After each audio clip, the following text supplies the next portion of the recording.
Welcome. Welcome to what I think is the fourth of these Indian Future Symposiums organised by the URBED Trust. I'm David Rudlin. For those of you who don't know me, I'm actually chair of the URBED Trust. I've worked with Nick, have worked with Nick for more than 30 years through URBED, as was. I'm now Director of Urban Design at BDP. So I'm going to be your chair for this afternoon. And you haven't got programmes, so I'm just going to tell you what exciting things you have coming up this afternoon.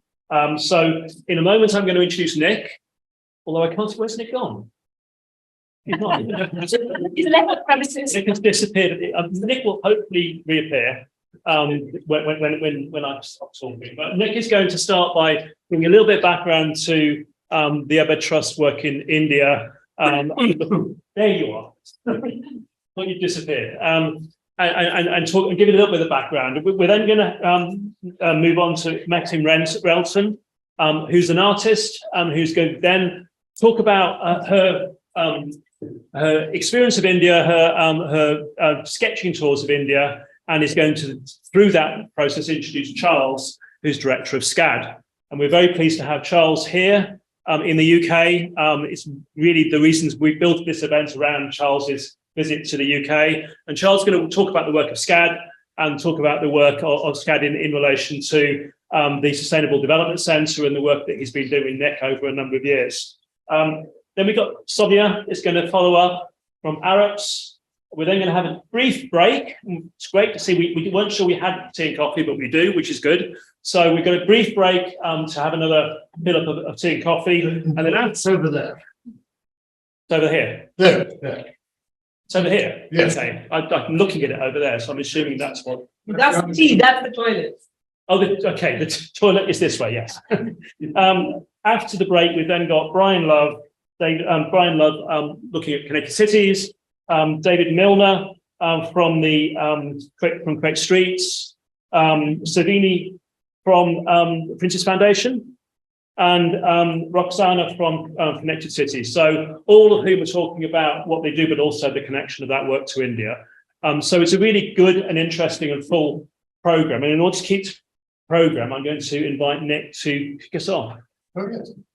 And I should say, the culmination, if we get that far, will be Roxana speaking on the Connected Places Catapult. So in a sense, we should cover the whole world, and we have the whole world here because we have Indian from Indonesia, we have people from as far afield as Nottingham and Southampton, not to mention UCL and so on.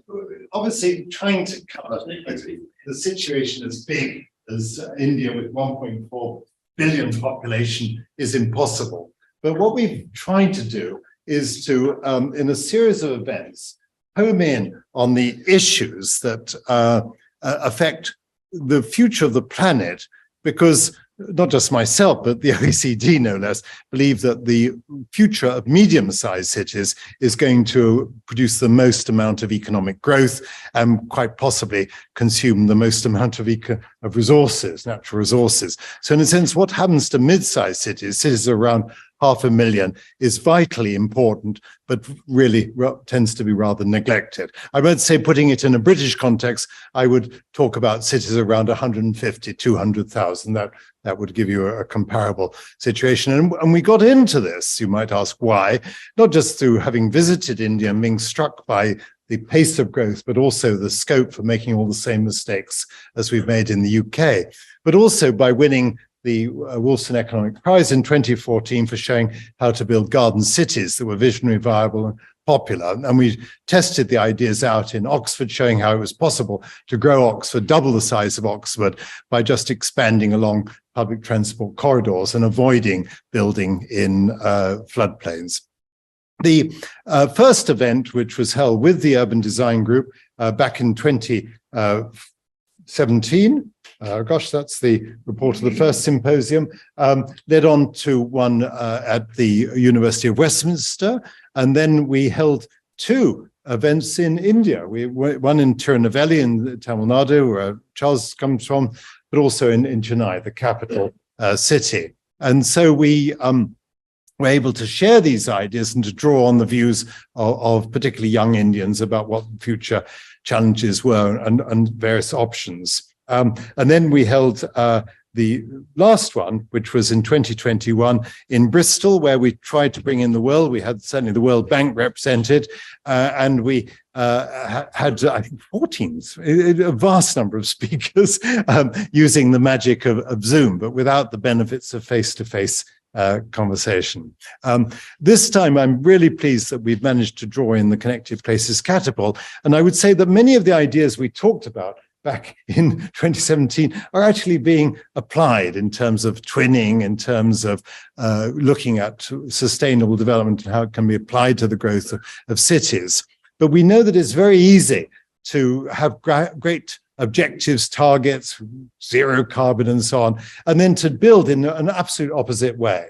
And in my view, what matters is not so much what countries dedicate themselves to do, but what happens in towns and cities, which means involving communities, because communities do have views and will stop things happening if they don't like them.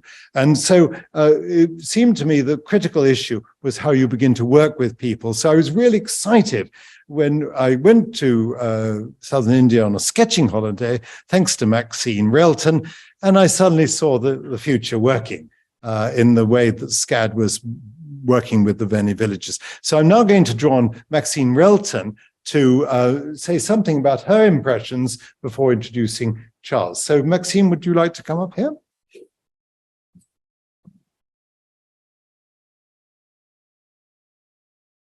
Thank you. Good afternoon, everybody.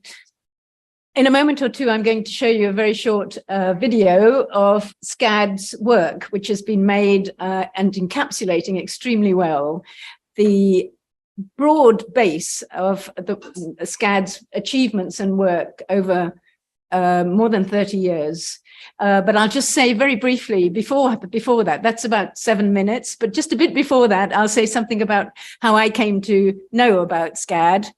I was lucky enough to be invited as a visual artist to SCAD, my first visit to India. So in Tamil Nadu, this was way back in 2008. And it was to document a couple of ecology projects associated with SCAD. And I don't know whether you've ever had one of those life-affirming and life-changing experiences in your life, but that was one of those moments for me that everything changed from then on. I was hugely impressed with the work that SCAD was doing in the communities and with local people. And I couldn't wait to go back there after just spending that first 2 or 3 weeks there. And so I asked SCAD if I could bring a group of people, charge them a little bit extra, and that money we would give to SCAD for their work. And would they host a small group of people coming to draw there? And that's how the tours started. So ever since then, 2009, I've been taking sketching groups back to SCAD. I've expanded it since then, and we go traveling into quite a lot of other places. But we spend absolutely key beginning of the trip at SCAD to help people understand the extraordinary achievements of this organization in the 30 plus years that it's been founded. I hope you'll get some sense of that, both from the little video that I'm going to show in a moment or two and from SCAD and from Charles himself, who will talk a little bit more after me. So just to say something very briefly before I introduce the video, to give you the example of how SCAD has chosen to work with people. Nick has mentioned in some of the introduction to this symposium about change and how we bring it about and how all of us encounter change and how we experience that ourselves, how resistant we are in all sorts of different ways, and how I just would like to give you an example of how it is that SCAD achieves extraordinary change. So one small example. Some years ago, there was a couple from Leicester in the UK who always used to go to SCAD every January to find out what needed to be done in the way of local initiatives that were needed to be funded in some way. And on this particular trip, they were told about a village where the women had to leave the village every day to go and fetch water about 2 miles away. So, of course, they often had small children. They had to take the children with them. So it was a long way to get water and to bring it back and not to be able to carry huge amounts. Sometimes they might even have a child in their arms. All of this was very difficult for the small village. So this couple heard about it and said, oh, here's something we can do. We can pay for a well to be made to be bored right in the village. And that will solve the problem. We have the money, we can do this. So SCAD approached the elders in the village and offered this as a possibility, and they waited for the elders to meet and to discuss the matter. And the answer came back, no, thank you. So, of course, the couple wanted to know why on earth this was not acceptable and not welcomed. So SCAD went back to the village and asked, and the elders met again and discussed it and whether to inform SCAD about the situation. So the answer came back that the men in the village, who were the elders in the village, said that they really appreciated the quiet time when the women and the children went out of the village all morning to go and get the water. And they didn't want to change that. So the next question was, well, can we still solve the problem for the women and the children, but also not to disturb the whole arrangement as it stands? So what they did is they offered to build a well, to bore a hole and make a well just outside the perimeter of the village, so that the women and children still left the village. And there they paid for and helped to fund a health center and a school. So the solution there, as you can see, was one that in the end, having consulted and respected the local villagers and their views and so on, regardless of whether it was men or women or whatever, just the situation as an example of consulting people, finding out exactly what the issues are, and instead of just imposing something that seemed to be a clear solution, it was in fact a result of close cooperation and consultation that a solution was found that was even better in the end for everybody concerned. And that was, for me, such a wonderful example of the many, many, many things that I've learned from SCAD about the way they work with local people. So I have endless stories like that I want to tell you, but we're limited to 10 minutes each with so many speakers, so I can't tell you anymore. So perhaps we can have perhaps Robert, can you tell me what I need to do here to start this off? Thank you. And this is a short video of about 7 minutes, and then I'll pass over to Charles, who's going to tell you a whole lot more in closer detail, and you'll have an opportunity to ask questions. This is the story of SCAD Nirman, a remarkable organisation in Tamil Nadu, southern India. SCAD stands for Social Change and Development, and Nirman means development. The team started working in just 5 villages and today works with 600, helping more than 600,000 rural poor people. Taking a holistic approach, SCAD Nirman works in education, health and sanitation, women's development, care for the disabled and other special communities, plus agricultural and environmental activities. SCAD Nirman works with underprivileged and disadvantaged communities like Dalits and the most destitute communities who are involved in small and marginal farming, general coolie work, fishing, salt pan work, beedi rolling and palmyra climbing. SCAD Nirman also works to support special groups like the gypsies, snake catchers, the leprosy affected, and children and adults with disabilities. In 1985, Dr. Cletus Babu stepped out of his comfort zone of being a Catholic priest. With just 300 rupees in his pocket, he took a small but committed step to serve socially and economically deprived rural communities. His vision was to empower and emancipate the poorest of the poor in the villages. He was armed with his great passion for the neglected and marginalized, and inspired by the motto, reaching the unreached. SCAD Nirman empowers people to take back control of their own development. It takes a long-term, integrated approach to all areas of development work and supports local ownership and sustainability. So far, over 500,000 people have directly benefited from this community empowerment. Providing quality education is a key function of the SCAD Nirman, which has started various schools for rural children. These include pre-primary schools, a school for the gypsy children, and schools for differently abled children with physical and mental conditions such as cerebral palsy and autism. Graduate degree courses are offered in purpose-built polytechnic colleges, engineering colleges, colleges of education, teacher training institutes, industrial training institutes throughout Tamil Nadu. More than 13,000 students have seen the quality of their education improve in their village primary and middle schools. Research at SCAD's Farm Science Centre aims to increase production, productivity and income to farming communities, transferring technological innovations from the lab to the land. Environmentally friendly activities such as sustainable agriculture, horticulture, veterinary science, home science, fisheries and watershed programs are being carried out. Wind energy is harnessed from SCAD Nirman's wind turbine. There is also a thriving soil fertility project, a bioenergy plant and biodigester. Microbial technology through a microbes brewing unit is another initiative promoted by SCAD Nirman. Women's development is very important. Today there are more than 3,500 women's self-help groups in the villages adopted by SCAD Nirman, where Surabi microfinance programs support the members. More than 100 women from SCAD Nirman groups have been elected as village presidents, ward members and councillors in local body elections after regular paralegal advice and trainings.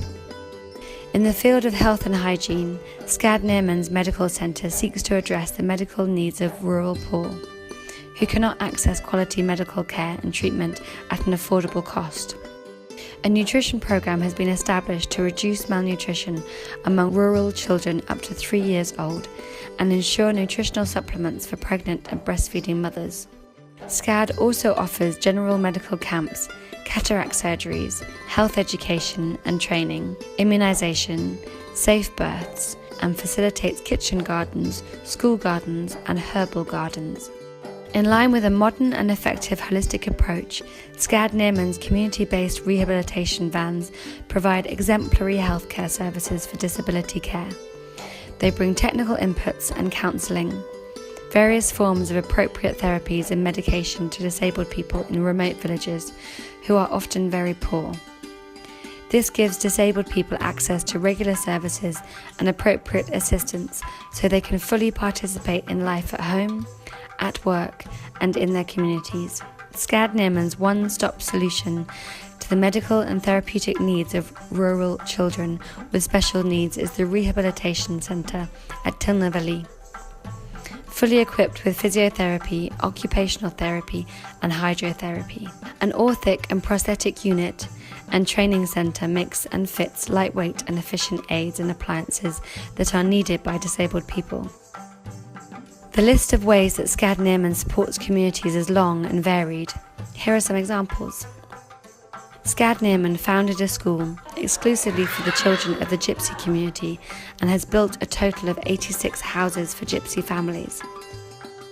For those needing leprosy special care, SCAD Nirman provides medical services as well as a monthly stipend for a decent and dignified life. SCAD Nirman has built a health centre and a community hall for their well-being. For elderly people without families, SCAD Nirman provides care and attention, medical treatment, clothes, bed sheets, counselling and monthly stipends. Salt palm workers not only live in penury but also develop eyesight and skin problems, and SCAD Nirman provides medical assistance to them. It also works to unite organised salt pan workers to ensure comprehensive protection. SCAD Nirman runs a pre-primary school for the children of salt pan workers. Fishermen and fisher coolies are supported by SCAD Nirman too, which provides education to the children of impoverished fishermen and raises their standard of living. Over the last 10 years, the inspirational and wide-ranging work of SCAD Nirman has been recognised with many awards, both within India and by the international community. There have been notable accolades from politicians, business groups, state assemblies and His Holiness the Dalai Lama, among others. The vision of Dr. Cletus Babu, his wife Amelie, and his team at SCAD has touched upon all segments of society. Mr. Cletus Babu says, "We get the most pleasure when we can leave a village to stand on its own feet. More than 100 villages have already made it to this stage. The main message in the work that I do is to love people and to go and share in their lives, to understand what they are going through. Caring for and mindful of all sectors of his society, right from the womb to the tomb, and the various awards and recognition are well deserved. May SCAD Nirman march ahead with added strength and faith to reach its goal for the greater glory of God."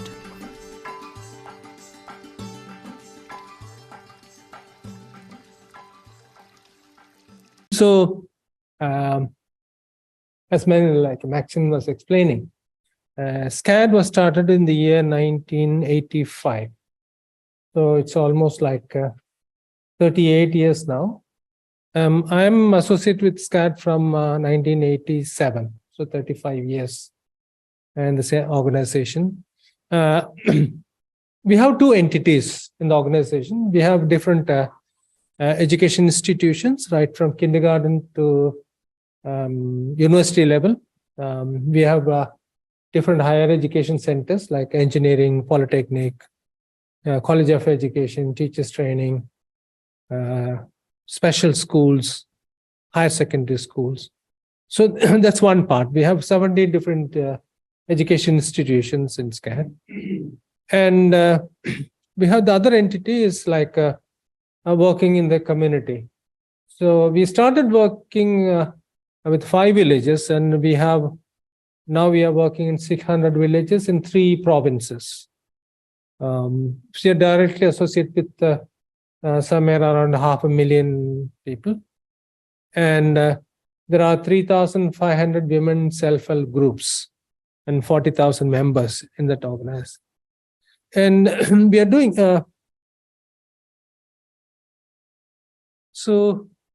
probably you would have known about a very interesting saying from Chinese.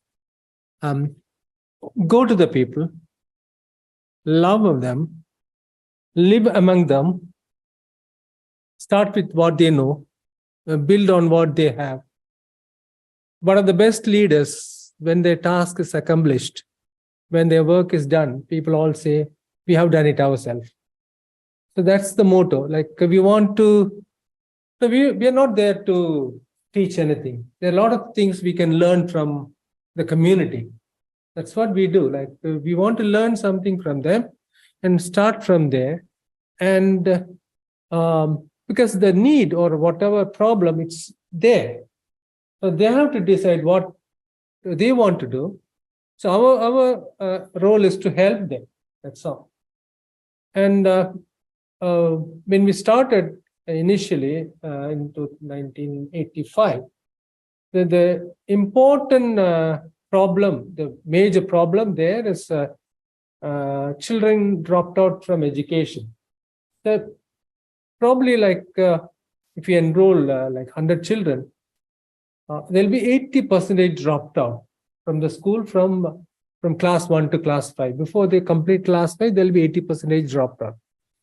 So what we did, we can't stop that because for various reasons they are dropped out from schools.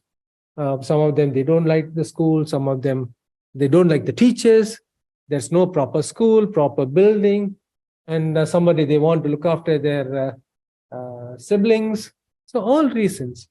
So what we try to do, like we started supplementary education centers only in the evening hours and try to help them to rejoin the school. It took about 3-4 years. Then slowly we enrolled a few children into the school. So when you're enrolling into the school, there are other issues in the family we have to look after. So there'll be like health issues or economic problems. So address all these issues.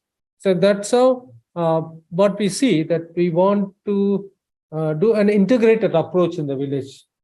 So there'll be like a health program, there'll be economic development program, there'll be community outreach program, community development program, water related issues, everything will be there. So So over the years, we have done a lot of work. And so Dr. Cletus, he is the founder, and we started in the year 1985. So these are the thrust areas like community education, holistic healthcare, then ecology and environment, community organization, and inclusion of neglected communities. So, because we couldn't see the film, that was the idea, like we would have seen most of the activities there. Then what has happened, like with the support of URBED Trust, we want to go for some housing projects initially. Then at the moment, what we are thinking, we are going to establish a Center for Sustainable Development in the campus. So that's called the Gardens of Delight. So we want to promote sustainable food initiatives, like there should be a proper food supply to the community. Then for sustainable living spaces, then water management, there should be some proper water for the community. Then sustainable renewable energy sources for the community. And we should address the climate change and mitigation and other things. And also we want to promote indigenous medicine systems. So this is the place that we are aiming at to promote that whole activities. So already we are doing different sustainable activities, and we want to pull everything into one space so that people can come and learn. We can also go and share with them. So the initial one, what we are trying to provide housing, it should be a sustainable housing, affordable housing. And we have built one house, a model house in the campus. This is like 100% solar powered. There's no external electricity there. There's 100% solar powered. All the equipments or everything in the house is powered by solar. There's a 2 kilowatt solar system, and you can see at the bottom there's a like egg-shaped stuff. That's a 20,000 liters rainwater housing system. There's a filter which can filter the rainwater. It can be stored.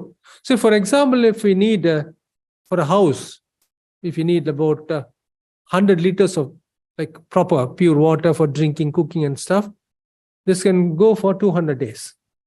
If you fill up water, at least for 150 days, there's an ensured water supply. Even if you have proper rain for 2 days in a year, there'll be enough water for the family for drinking and cooking.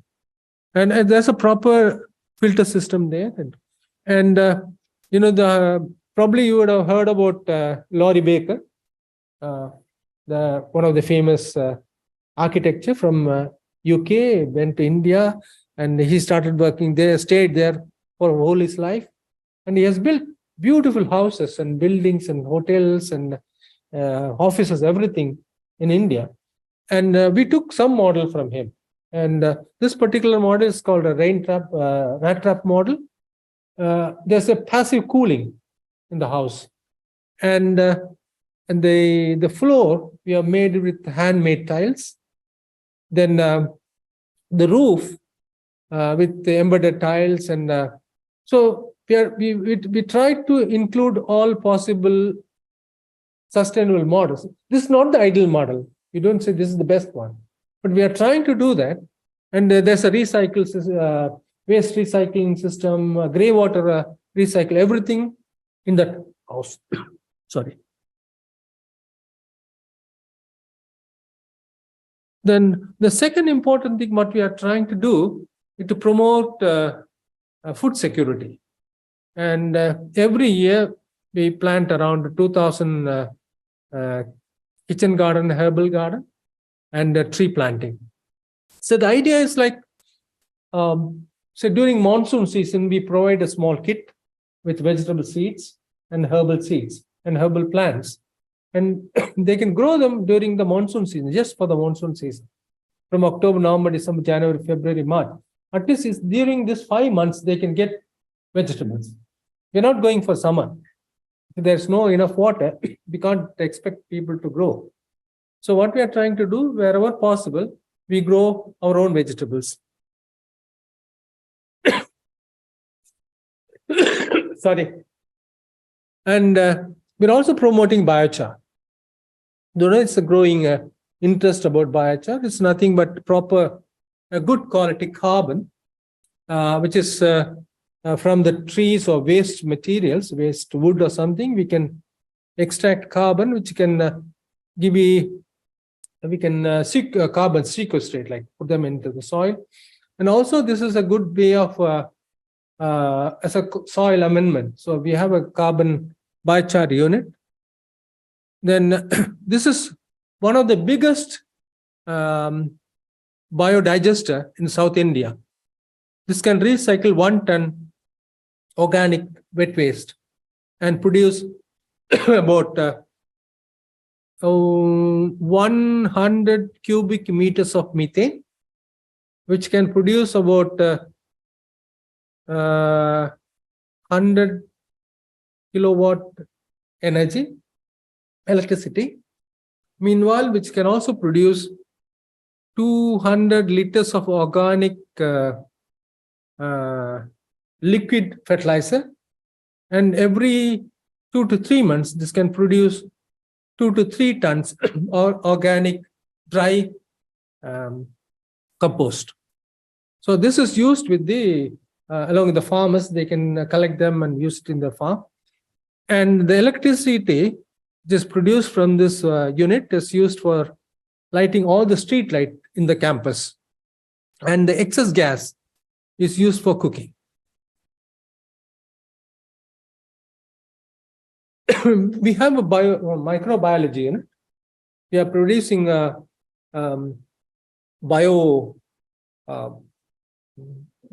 beneficial microbes, effective microbes or beneficial microbes. Probably some of us, we know that about the beneficial microbes will help the whole environment. You can use it for human use or animal use, composting. We have a unit and we are testing in the farm and supplying to the farmers. And this is another interesting thing. We are trying to renovate all the existing traditional water structures in the villages. So if you have been to Tamil Nadu, the southern states of India, Tamil Nadu, Karnataka, and Andhra Pradesh, especially, not Kerala, and all these three states, they are like Rajasthan. Part of them is a dry state, dry region. And in olden days, they had traditional water structures to collect rainwater during monsoon season, store them. That's the only source of drinking water for the community. But what has happened after independence, most of the water structures are neglected because people started building huge dams and water system supply, water pipeline supply, everything. And they lost these things. So now we realize it's important. And we are restoring all the traditional water structures. There are two things, one for irrigation, second one for drinking water. So far, we have renovated more than 200 water structures like this. And we create a small water committee, and they are responsible for the continuous maintenance of the tanks. And we have solar systems like 150 kilowatt solar and 250 kilowatt wind power. So the idea is because it's a big campus and we have different institutions, we want to produce our own energy.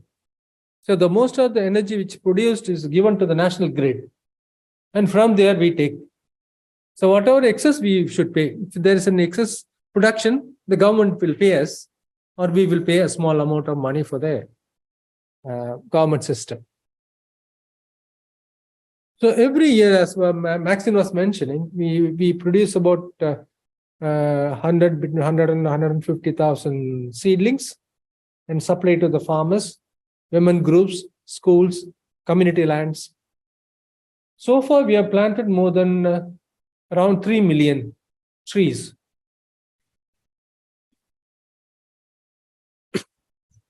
So these are some of the sustainable initiatives that we have done over the years.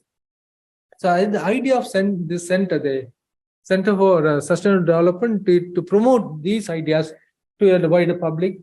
And now we are inviting like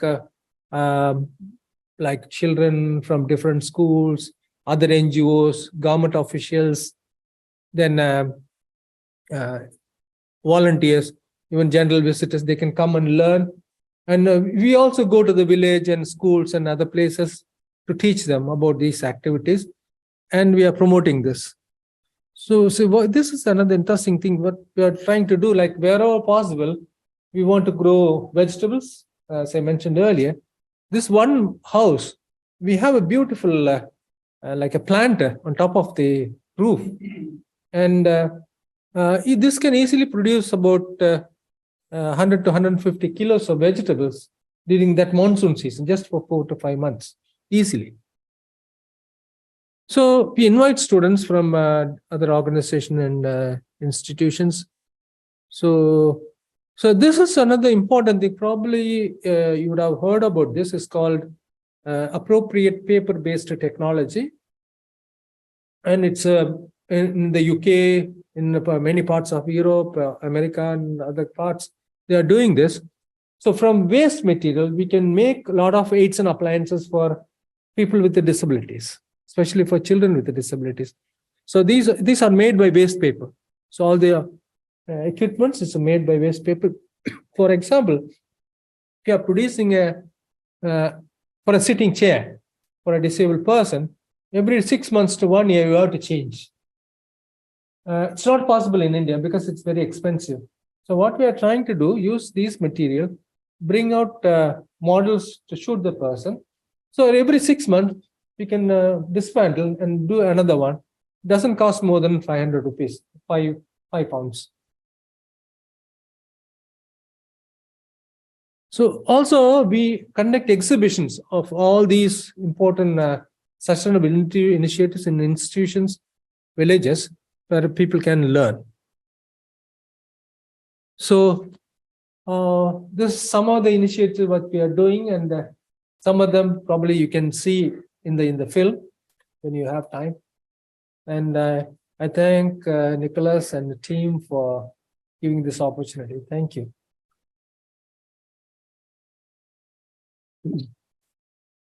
So this one about the house, we got the Green Platinum Award from the Green Building Council of India.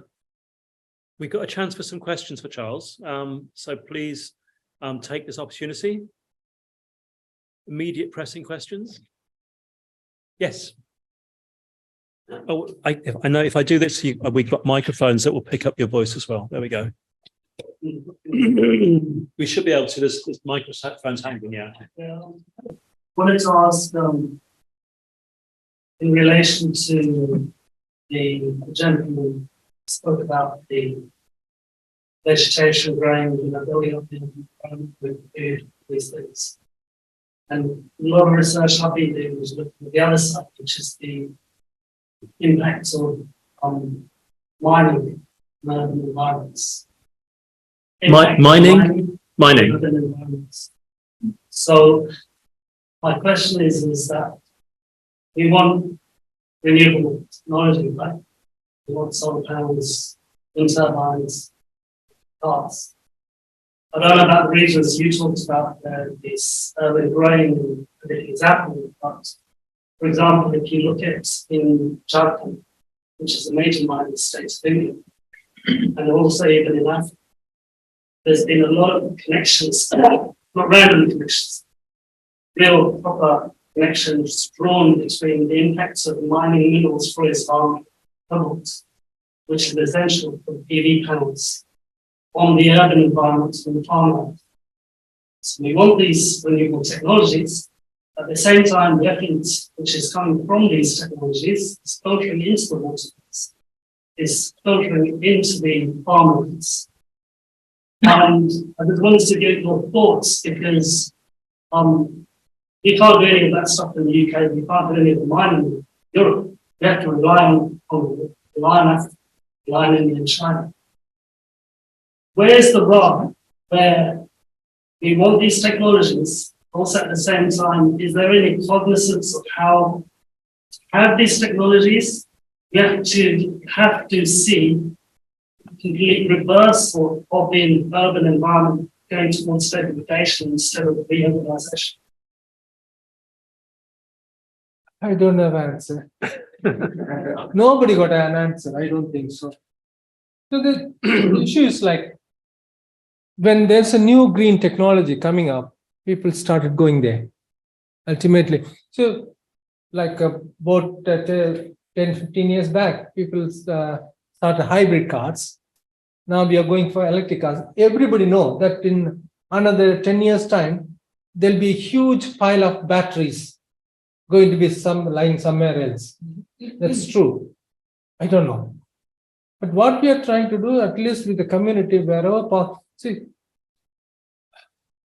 India is a fast growing country. And we are sure that it's going to be a huge impact of any development happening around the world in India, because now India is the main target for many of the companies. And because so far, so most of the market in Europe is finished. Most of the market is China is finished. So the two possibilities, one, India, there's a huge population, 1.4 billion people, and there's a huge market. And second one is Africa.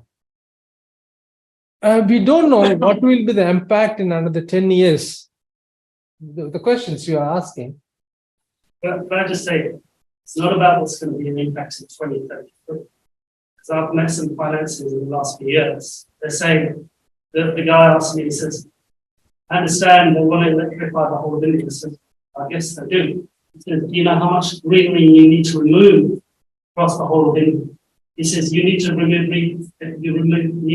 every single blade of grass in the forest to get the cobalt and the titanium and all these resources out of the ground. So this is something happening now, whether you've got Milner Forest, Western Ghats, or any other company. Yeah. So my question is when I see this reurbanization growing in streets, that's not a plus, because we're actually only replenishing what we've lost by doing this mass mining. And that's just the demand from India. Then we look at what's happening, what we want in the UK, what we want in Germany. And I'm just like, where does it stop? I'm not sure this is, I'm not sure that it's a good question, but not sure it's one that Charles can necessarily answer from a perspective of SCAD, unless you want to come back on that. I think let's pause it for a moment. We've got time for one more question before we go on to our next speaker. Yeah, over here. Charles, it's really impressive seeing the things that visually jump at you, the energy, all the things you're deploying. And I think they're all things that we understand. I think the things we don't understand, in the question for you, is the magic and the strategies that are invisible that go behind this, how to mobilize the communities, how to mobilize the economics, your business model that could be redeployed. And I'm sure that's a much, much bigger conversation, but equally interesting in this way. Your strategies and your business model. If you had to write a kind of way in which this could be reproducible, the techniques, all the visible things are extraordinary to the energy and whatever else. But, yeah.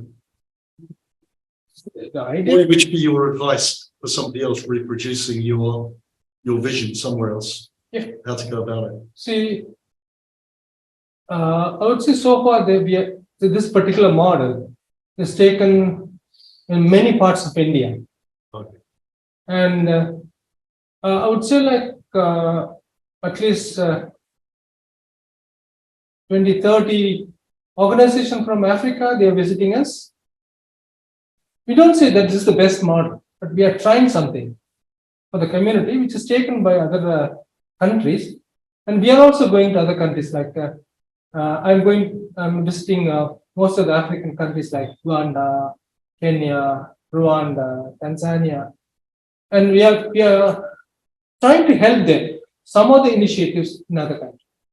It's always the difficult thing that you hear Charles talk about. We have women's groups and we have 3,500. You think, My goodness, you know, something incredible is happening here. Nick, we need to move on. So there's a philosophy that has tried to apply of looking and learning. Instead of just relying on books and lectures and so on, there is something to be said for actually going to see how things work, being impressed by transformation, and then being inspired to replicate it elsewhere. Just like Charles has gone to McConflict Cat and then said, well, if they've done this at a slate quarry, why can't we do something similar next to our biodigester? So I do feel that part of the secret in going forward is being able to identify replicable models, write them up, have pictures of them, and visit them.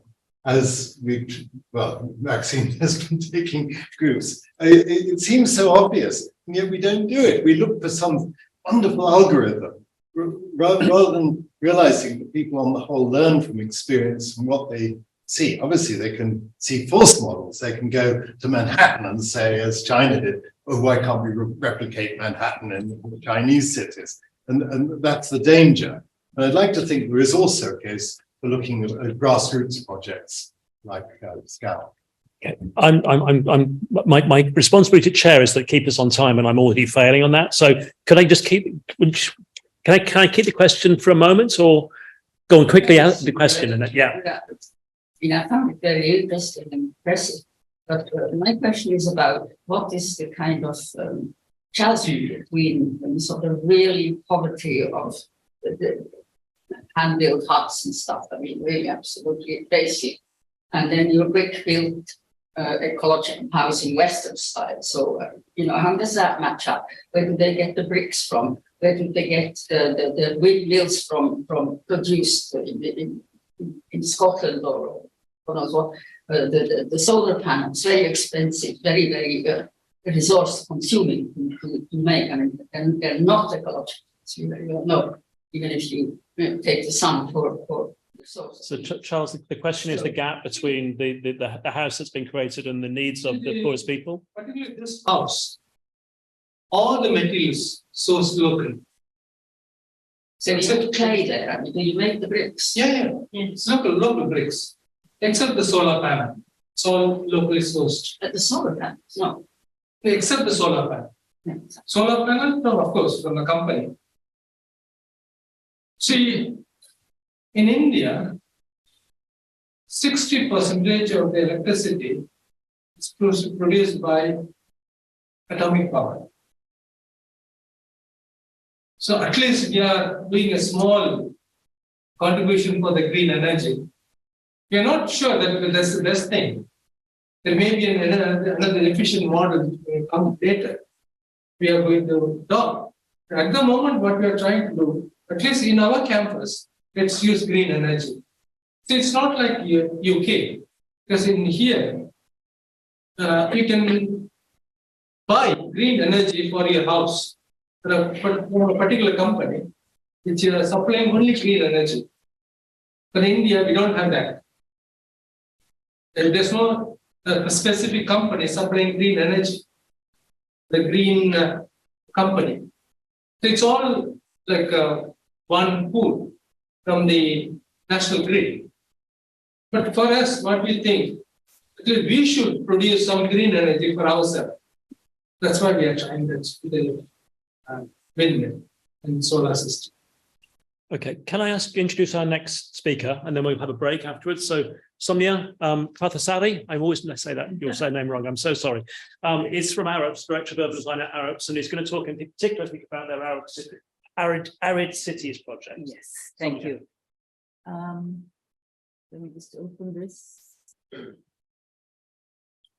So Nick invited me to speak a little bit about our research on building in arid environments. So I'm going to move from the very sort of grassroots local presentation by Charles and step up a little bit to a slightly more sort of global overview of rethinking cities in arid environments. Now, Arup is for those of you who don't know, it's a multidisciplinary global firm. We are engineers, urban designers, planners, We offer advisory services, specialist technical services to clients all over the world. But we also do our own research into many topics of interest to us that we then apply in our work. So this was actually a piece of research funded by ourselves, and it originated in our Dubai office, because we do have offices in the Middle East. We work in Southern Africa, we work in South America, and many places which could be described as arid. So this was our research based on some of the work we are doing, but also research into work other people are doing into what we can do better in arid environments. And I think why Nick thought this would be useful for this group is because arid environments, although you tend to think of it as deserts, are also places where there's water scarcity. That's one of the big sort of descriptors of arid environments. And you could apply it to parts of India, including Tirunelveli, where SCAD is based. So what are arid environments? You can see a map globally. 30% of the world's area can be classified as arid. There's hyper-arid, there's arid, and there's semi-arid, and that's only going to grow with climate change. And typically they are not areas, surprisingly, some arid environments are humid as well. So it's not that they can't be humid, but they are characterized by a peculiar combination of temperature and lack of water that basically make things quite difficult to grow and has issues of resilience in terms of drinking water and irrigation water and so on. So I then took that. I mean, if you go back, you can see most of the arid environments where they are, and you can see a little bit of it in India, which is the little triangle in the middle. And of course, we all know Rajasthan is arid, but I was quite surprised to see the little swathe of aridity in the middle of India. So I looked a little bit closer, and you can see the climate zones, and you can't read it in great detail, but the red bits are classified as arid hot steppes. So you can see, of course, the desert in Rajasthan is that way, but then you also see a little piece of the Deccan coming right down to Tamil Nadu, which is classified in that way. And then the middle one is temperature, and you can see the highest temperature, the darkest color, is also in southern India, and Tirunelveli is like pretty much in the bottom of the country. So clearly, I mean, there are lessons to be learned from this piece of research that we can apply. And if you look at Tirunelveli itself, hot semi-arid climate, moderate to low precipitation, hot and humid in terms of experience of the temperature, and also susceptible to flooding. And because it's a primarily agricultural area, and Charles can correct me if I'm wrong, the fluctuation in monsoon rains and river flooding can have a disproportionate impact. And you talked about the traditional ways of storing water. And if you lose that, I mean, you're essentially left with flash floods, you're left with no monsoon, and you're left with no water because the groundwater and aquifers aren't getting recharged. So huge issues in this kind of environment. So I just put this here because there's a metric that we use that's not just temperature, humidity, wind, but it's a combination of all of that, which defines comfort levels. And you can see what Tirunelveli is. 12 months of the year, most of the day, for 50 to 100%, it is oppressive. That is a technical term. And I just cheekily decided to put a London comparator over there. And I did it for two reasons. One is because, those of us who live in London should stop complaining about the weather. But secondly, because just to make the point that look at the difference in temperature between two places which otherwise see very similar methods of construction and everything else, at least contemporary methods of construction. And this is just to argue that we really absolutely need to have a different way of building, of dealing with water, of dealing with air, of dealing with our microclimates, of dealing with outdoor and indoor comfort levels in these two places, certainly. And some of that insight can come from a vernacular, but we can also use modern technology to sort of reinforce that. Okay, so then coming back to the Cities Alive, Rethinking Cities in Arid Environment. This is, I've got a couple of copies which I'll send around, but you can download it from our website. You don't need to copy what's up there. You can just Google it. You can say Rethinking Cities in Arid Environments, Arup, and it'll show up, and it's free to download. what are the key challenges of arid environments? There are many, which the report will say, but the three top ones are urban heat island, which is defined as the concept that urban areas, whether they're medium cities, large cities, small cities, will tend to be several degrees hotter than their hinterlands because of the materials that you use to build, not just your buildings, but also your roads, your public realm. They tend to absorb heat and radiate heat. And this is a huge issue. And with climate change, that's only going to exacerbate. Well, I grew up in Delhi. In summers, it would hit 45 degrees. That was hot. Last year, it was 49.5 degrees. And this, you know, in the space of a few decades, it's 5 degrees higher. It regularly hits. And part of this is climate change, but part of this is the urban heat island effect that we're seeing as well. Water scarcity is the other huge challenge, again, because historically, many of these cities had traditional ways of managing and maintaining their water. They don't anymore. We rely on centralized water supplies. We don't treat our waste properly, and that's really leading to issues. And the last thing I put was governance, because if you actually see how you can address the issues we have in arid environments, whether it's building ecologically friendly housing or waste to energy or water, whatever it is, not one person can do it. There's lots of little bits that need to be joined up. And I think that's one of the big issues. In order to build in these kinds of environments, you need a pretty holistic, integrated way of planning our cities. And that's where we often fall, not just in places like India or in other places, even in London, which has a functioning planning system. It's very difficult to join the dots.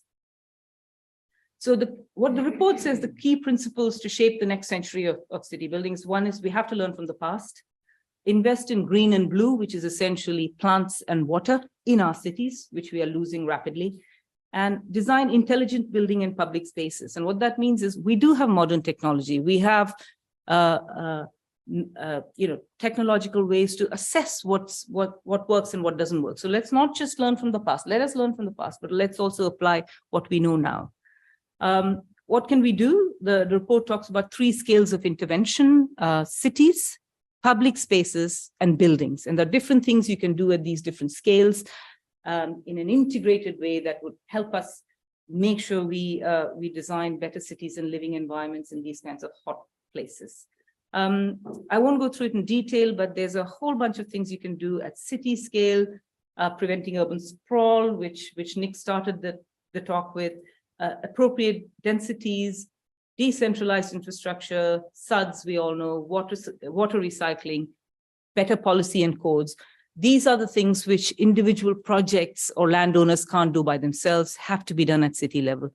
What you see on the right is Antofagasta in Chile, which is one of the driest cities in the world. It's about 400,000 people in Chile. It's a mining town. And they had 2 problems which they identified. One is they had absolutely no green space, very, very, very poorly served by green space, and they had no water. And so they, at a city level, initiated a water recycling program where they treated all their wastewater with 2 goals. One is they would try to recharge their groundwater, try to save every drop of water, but then use it to irrigate their public spaces. And they intended to grow their public space provision 3-fold, from something like 60 hectares to 3 times that in a period of 10 years. And so these are things which only cities can do. And so there's a whole bunch of things that you can do at city level. I won't go through this in great detail now. And then public spaces. And again, how do you design for walking in areas that are really hot? How do you future-proof mobility? I mean, a lot of these cities, they are using more cars, but how do you change that over time into either electric mobility or micro-mobility or walking and cycling and so on, or public transport? How do you use xeriscape, which is another word for native landscapes that don't need much water? How do you deal with irrigation, microclimate design? So the picture that you see there is Wadi Hanifa in Riyadh, which is a really nice example, because in the Middle East, you have a lot of these wadis that are carved right through the landscapes, and they're carved because that's where the flash flooding occurs. So they are wet for like a few days of the year when it's flooded, and the rest of the time it's pretty dry. And Wadi Hanifa was one of those places. But what they've done over time for 100 kilometers is really start building some check dams, keep some water, use some minimal pumping, for example, to have a bit of water in that wadi year round, which has made it a really nice destination, which has helped preserve some of the water rather than lose everything in a flash flood, and thereby recharge some aquifers. So there are some small local techniques you can use to have some massive impact. And this one is what technology can do. So on the right side, you have these 3 squares, which are basically some assessments that we did on a project that we did in Oman, a thermal analysis, a wind speed analysis, and an existing condition analysis to try and say, okay, what is the data telling us? Where is it hot? And what it led to is it allowed us to orient the building in the right possible way to manage to capture all the prevailing wind.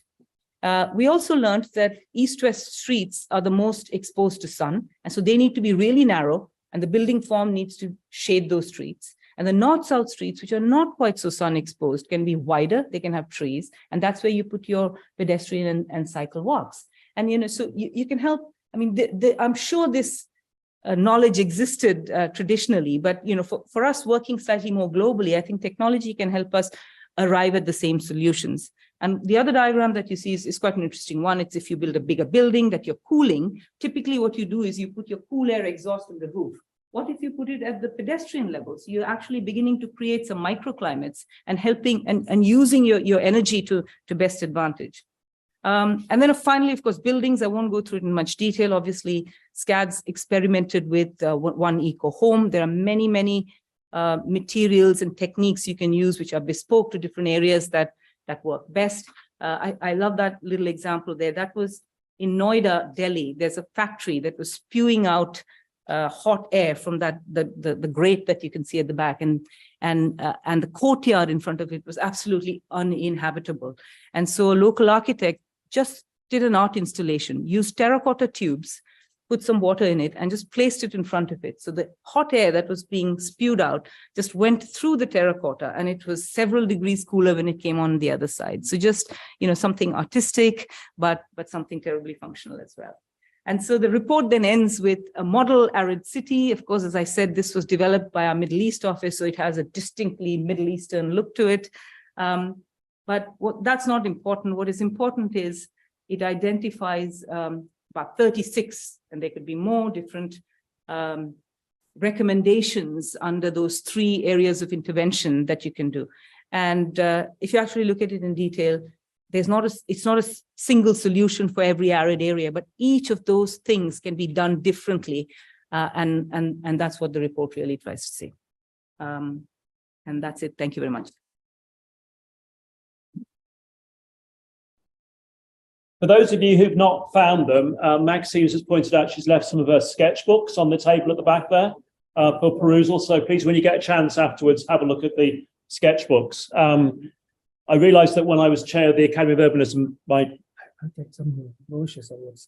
and there's some brochures about SCAD on the table over here. The main thing you need as a chair is a big voice to pull people back together again. Otherwise, they just keep networking. It's terrible. I have just mentioned that. Yeah. So we've now got Brian Love from Connected Cities, Chief Executive, I see from the CV of Connected Cities.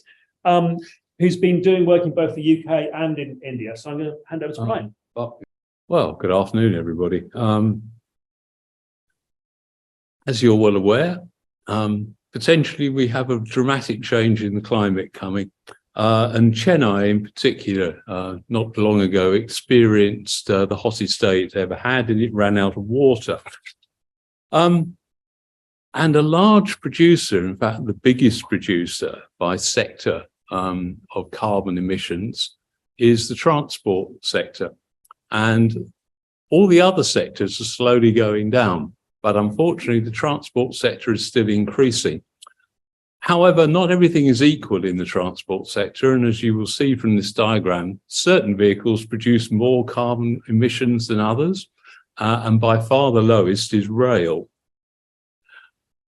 Rail is also very good at moving people around in quite large numbers. Again, this produced this diagram by the American Association of Local Government, and undoubtedly railways and on-street trams are the most effective way in producing large numbers of people to move. So what we're interested in is how can you make best use of the existing structures that we have, and particularly rail structures. A very good example of doing this is the London Overground. It was all there before, but what happened was it was used very inefficiently and wasn't connected together. Transport for London decided to take on board all the various franchises that ran bits of the network, put them together into one integrated package, which did involve doing quite a bit of work to adjust platform heights and signalling systems and so forth. But for the relatively low cost of only £200 million, they produced an entirely new network for London, which has had enormous success. And its cost per kilometre was remarkably low. A similar kind of process is currently underway in Tirunelveli, in southern Tamil Nadu, where the existing single track system is being doubled because there is a continuing an increasing demand for rail transport in India. But rail transport in India is rather different from rail transport in Europe and the UK. It's almost entirely long distance, but that actually has some opportunities.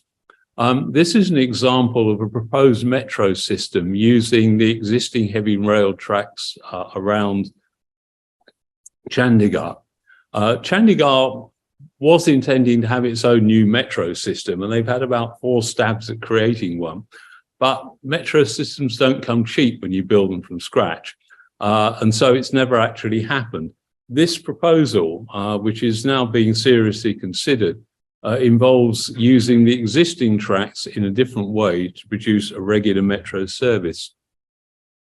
Now, we've always focused on an idea that was developed not by us, but by someone called Ebenezer Howard, which is that of the garden city and groups of garden cities linked together to create what Howard called the social city. That was a great idea of Howard's. The only problem was there aren't any kind of big gaps in the countryside at present where you could build a group of new cities. So what we've done is we've taken his underlying principles and applied them to the existing rail networks and the existing townships. And what emerged from this was my colleague decided that connected city would be a good way of achieving the same thing as a social city, but using the existing infrastructure. And so a connected city has a hub town, which is the largest of the group of towns that federate together.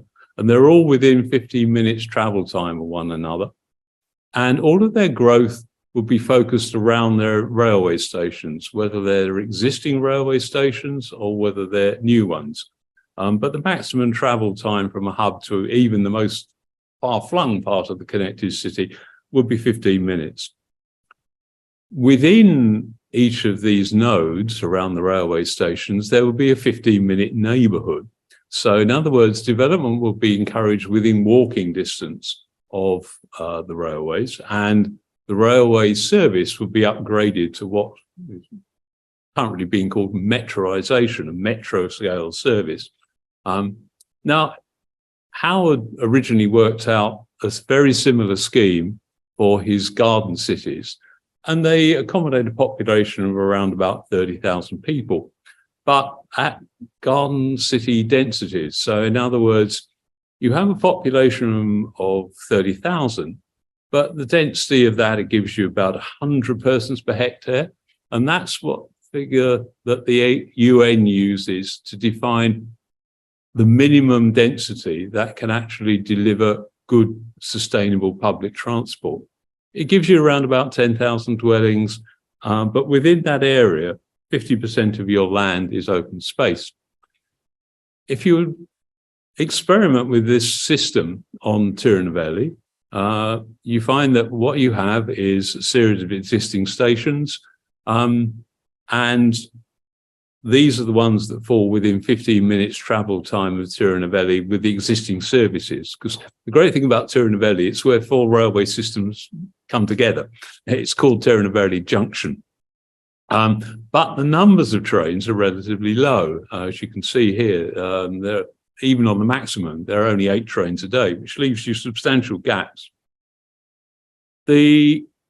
If all of Tirunelveli's development was focused in these 1 kilometre, 15-minute neighbourhoods around the existing stations, it could accommodate another 160,000 people very straightforwardly, even at the kind of densities that are considered low by Indian standards, because Indian urban densities can be very much higher than what we're used to having in Europe.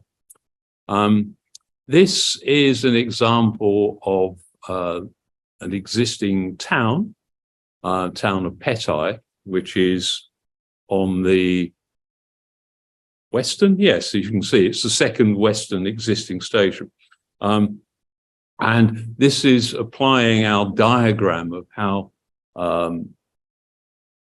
green space, developed space, urban space, and in the center, mixed-use space at a higher density would apply to a town that's currently there. The yellow lines represent protected walkways. They are routes which are segregated from vehicular traffic and intended to encourage active travel movement. In the West, they would tend to be protected by overhead canopies which had transparent photovoltaic glass to fund them.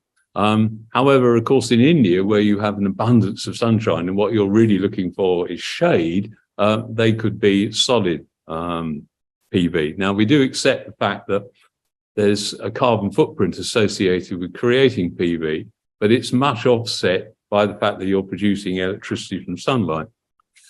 The core of the town is mixed use. The greener areas outside tend to be, well, what happens as we all know, in southern India is you have a monsoon. And as was shown by Charles, it's possible to retain some of that water if you plan for it. And so what we were proposing would be, it would be appropriate to have blue-green infrastructure that worked its way right into the core of the town. There's potential for new 15-minute neighbourhoods around new stations. And depending on the kind of densities at which you chose to develop, you can accommodate up to 500,000 people. Now, at present, Tirunelveli city is proposed to expand into the agricultural areas around it that currently feed it.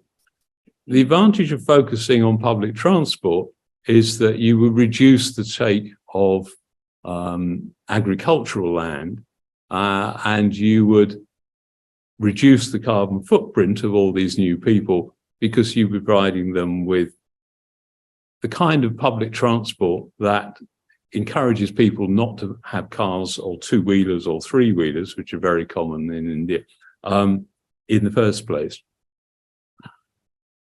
In order to actually deliver this, we've been looking at ways of engaging community and all the various stakeholders to work out an efficient system whereby they could develop cities.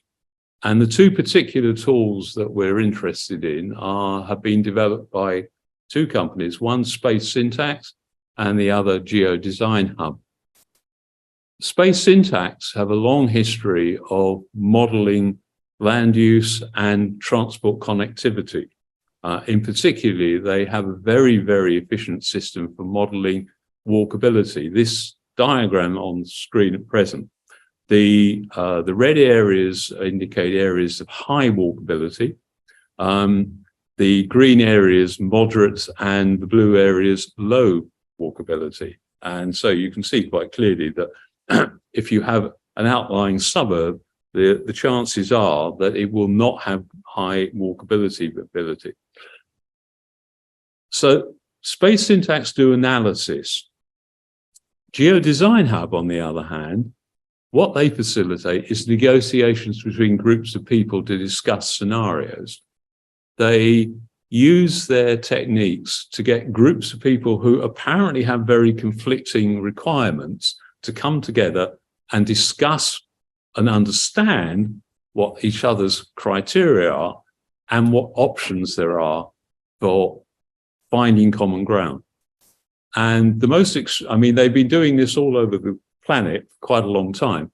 But probably the most extreme example they have is in South America, where you have mining companies who essentially want to just rip chunks of the landscape out in large quantities and sell them on to other people. And you have indigenous people who are living there and having their landscapes destroyed. And you have groups of people who are campaigning to stop this whole process happening. What's using GeoDesign Hub techniques, they were able to get to a point where no one group won, as it were, in the sense that they got 100% of what they wanted, but each group got around about 80% of what they wanted, because they forced the mining companies to realize that they were not going to be allowed to just go on doing what they've been doing for the last 50 years. Something had to change. But on the other hand, the campaigners were eventually convinced that they weren't going to stop mining dead in its tracks and never have any more. What they discovered was that by closing down several of the existing mines, not opening up any new ones in one area, but opening up one new one in another area, a compromise could be reached in which, as I say, 80% of what everybody wanted could be achieved in consensus. So I use that as an example of what GeoDesign Hub can do. Our proposal is to run stakeholder workshops, and these are about comparing scenarios. So you begin by using Space Syntax's skills to model the possible scenarios and their carbon footprints. You then use GeoDesign Hub to work out where there are areas of common ground. On the basis of that, Space Syntax go away and rework their model in the sight of what's being developed. They then bring this back, and once again, GeoDesign Hub use their techniques, and their IT-based techniques are very strong visualization in order to see where this leads. And then finally, you end up with a third scenario. And then eventually you get to the point where you take all this and you put it back together. Now, this is all done in the space of, it can be done in an afternoon, although it's rather hectic. It's normally done in the space of one day. But what it does enable people to do is to leap forward from where they began to having a vision as to where they might well go. And the kind of participants that we're talking about here are all the people on the list in front of you. But they all need to understand each other's problems. They all need to understand each other's motives, and they all need to understand what can and cannot be achieved. And what these combination of these two tools together, we believe, will genuinely enable the ability to area-wide strategic approach to be developed, so that the lowest carbon footprint that's compatible with all the things that everybody wanted can be identified. So thank you very much. And I'm very happy to answer any questions. If you'd like to know more about this, this is our website. Should you want to find it by Googling, please put in connected cities as all one word, because then we turn up absolutely at the top of the list. If you put it in as two words, we turn up on page 136 or something, you know. So it's a non-starter. Anyway, thank you, and I'm happy to take any questions. Thank you. Can you get the questions to the end? I'm trying to save some time at the end for questions, but if I open it up now, I'm just going to lose control of the timetable altogether. So I should know this, but is David Milner here? You are, yes. Sorry. So Create Streets is David Milner. I haven't been entirely briefed about what you're going to say, but I know there's some work in India, so please go ahead. Yeah.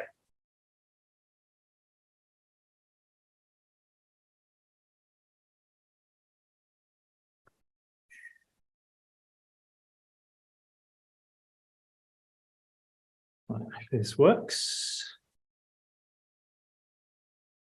Are we being recorded? So that's, you can hear me. That's all good, is it? Yeah. Lovely. Yeah.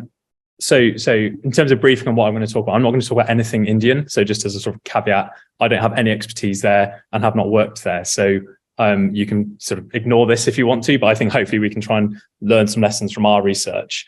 And what I think what Nick's asked me to talk about, I would have happily gone into a lot on transport and connectivity, but I think we've got a lot of good speakers and Brian's obviously just touched on that. So I'm going to focus on what we talk about a lot, which is how to deliver the density in a popular way, which is why we're looking at creating streets. So a little bit about, so we do lots of research and publications, essentially sort of building the evidence base to then look at, okay, how can we use this evidence base on the ground? We've started doing that more and more now, using this evidence, combining with community engagement to deliver places, working with local authorities, developers, whoever wants to kind of talk to us. I guess looking at some of the initial research that we did was pushing back at guidance and looking at why is it that we're not able to reproduce some of the very high density, incredibly popular places that a lot of people know and love. Examples from London here, about where you can't reproduce this now due to different bits of guidance, whether it's light, whether it's back-to-back distance, which is something that lots of urbanists have kind of heard and talked about, where you've got your 20 meters back-to-back distance, which is really quite arbitrary. And that's preventing you from, really developing quite high density mid-rise housing. I put in a few bits and pieces here around sustainability. I know that's quite a big focus for today. How can you, in such a incredibly fast-growing country, how can you deliver lots of homes to tackle housing crisis that we either have or you're going to have if you don't do this in the future? There's clearly a place for towers in cities, but we do know that they come with some downsides as well. So, for example, the service charge in Shakespeare Tower is about £8,000 a year. 11% of that goes on window cleaning. This is a lot more than you'd pay in normal homes where you could probably just do it yourself. There's also some quite good research. There's from Professor Philip Steadman, who's does really good stuff at UCL, actually, looking at the difference in energy use and electricity use, fossil use, and carbon emissions at different heights of buildings. A lot of this is to do with wind circulation patterns. When you have very high buildings, they need to then be either, I guess, depends what climate you're looking at, but they need to be warmed quite a lot. But also when you get lots of high buildings, you're not going to be able to open the windows to sort of let that natural ventilation in. Therefore, you're going to have a mechanical and technical solution to that. So it's worth showing where you get some really quite high energy uses when you go up to greater than 20 stories. I got into urban design because I was very interested in sustainability. One of the, I think, missing factors of sustainability that we tend to see is almost like the denominator in the equation. How long is this place or this building being used for? We could build a very, I still get very frustrated when I see passive house buildings out in middle of the countryside, and there's like 4 Teslas outside and a big kind of asphalt driveway. And I don't think that if you did the if you drew a control volume, I'm an engineer, sorry, if you drew a control volume around the whole of that and looked at the energy going in, I really don't think over the lifespan of that house that it's going to be as sustainable as some of your 7-story mansion blocks in the centre of the city. So one of the points here is, if you build something beautiful, build something popular, build something that people who live there know and love, they're going to tend to reuse it. They're going to fight to reuse it. And I think you're more likely to see, you do see the telephone box on the left, as that tech is kind of redundant now. That gets reused on the right. I think most people are campaigning to remove that because it's street clutter. Here's an example of some factories that tend to be more likely to be repurposed. You see a lot of this in Manchester as well. Some of the mills that get repurposed into apartment blocks. And I think there's a question here: will some of the towers like that be around in 100 years? I'm not too sure they will, to be honest. On the other scale, you've got suburbs, and you've got I think there's lots of critique of suburbs, and I'm about to go on to do some of that. Clearly, they're incredibly popular, and it'd be foolish for us to just totally ignore why suburbs are very popular and why this type of single family home is very popular. lots of people, the drivers of value tends to be location, proximity to jobs and work and good transport, and space. And obviously this delivers space and abundance, and privacy as well. However, we know the downsides of this. We've heard a couple of talks around connectivity and around transport. If you do end up having the classic urban sprawl, you tend to drive 3 times as much. You're going to have more traffic accidents. Favorite stat here is if you commute over 45 minutes, you're 40% more likely to get divorced. And the top 10 happiest nations have commutes under the global average. So I think reducing that commute is one of the things we can do to increase people's happiness more than almost anything else actually in the urban environment. In very tall blocks, it can tend not to be good for you. Again, this is evidence between 1962 and 2008. I don't know how much of this is also from sort of India. I don't think much of it is. Satisfaction with home tends to be quite high as a negative trend around sort of depression, children, crime, and social behaviour. You tend to get correlations between that as well. They can be very, they can work very, very well for professional couples, or if you're single or living on your own, working professional jobs. This is kind of why we've landed at the view around what we call gentle density, which is essentially high density mid-rise homes. So where you've got your terraces, mansion blocks, split level maisonette terraces as well to deliver really high densities, and they can. So this is 3 ways of doing that. You've got very high rise, low coverage to the left, mid-rise, medium coverage in the centre, and on the right, a sort of classic Victorian terrace street. And these are all 75 dwellings per hectare. I've shoehorned this one in here from a couple of talks I was doing on transport as well, because I do think the two go hand in hand, which is because we've seen such a sort of dominance of private vehicles coming into the city and coming to our urban areas, we've made room for them. This is Temple Circus in Bristol. You can see the open space has gone up 47%, so your planners are probably getting a really big tick. This is great news. We've got lots of new public space. It's in the centre of a roundabout, but that sometimes doesn't seem to make a difference. The carriageway space has gone up as well, 10%. And to get the same number of homes as you would have in 1918 on the left there, you are going to have to build up, but then you get this common phenomenon which you see, which is fast roads, wide roads, and tower blocks. If we look at, and again, this is Europe, this is absolutely fantastic map by Dan Cookson and Alistair Ray, where they've essentially taken all of Europe, split it into 1 kilometre squares, and looked at census data to look at the population. So you can go and sort of play around with, go and look at Spanish cities or Spanish towns is my tip if you want to see amazing high density, beautiful places. So London is not very dense. If you look at its figures, the densest place is, I think it's still Maida Vale as of the last census, which is up around about 21,000 people per square kilometre. So Barcelona and Paris, way up at sort of 52, 53.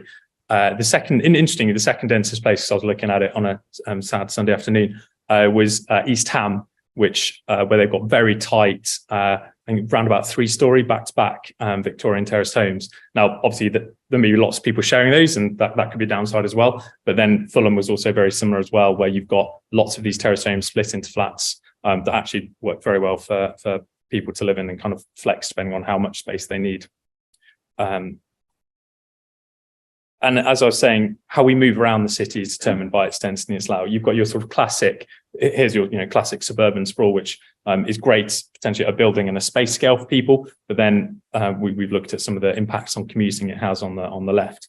And that kind of boils down to density being one of the solutions to climate change. It's absolutely fantastic graph. I'd like to find it for some more places actually, but you see it quite often for the East Coast of America, where you've got these, if you sort of zoomed in and looked in closely, got these pockets of green where you've got very, very low carbon CO2 equivalent emissions of green, and then they're surrounded by these swathes of red as the energy use gets really, really quite high, and that's to do with actually bigger homes that you're heating more or cooling more, and then also the transport patterns as Brian was talking about, being incredibly stubborn, stuck at about 27% of our emissions for really quite a long time. Another negative impact, obviously, of that sprawl is air pollution. And I can imagine this isn't an impact that's actually only more important in some of the Indian cities as well, to be honest, where you've got some of the older vehicles. And it's not just about the environment. It's not just about the environment. It's also about the connectivity, and it's about the human interaction as well. This is a very, it's Dominic Appleyard's study, very sort of well cited. It was done a little while ago, but there was another one done in Bristol, I think in the 1980s, which pretty much said the same thing, which is, where you have heavily trafficked streets and where you have these, maybe tends to be high-rise housing and then very wide, fast roads. People don't tend to cross the road. You don't tend to have an interaction or those chance greetings or gatherings with people across the street, and even so sort of left and right of you. And as you go to the moderate traffic, you can see the number of friends, the number of kind of gathering, the power of the street corner tends to increase. And then finally on light traffic, people tend to have far more acquaintances on that street and more friends.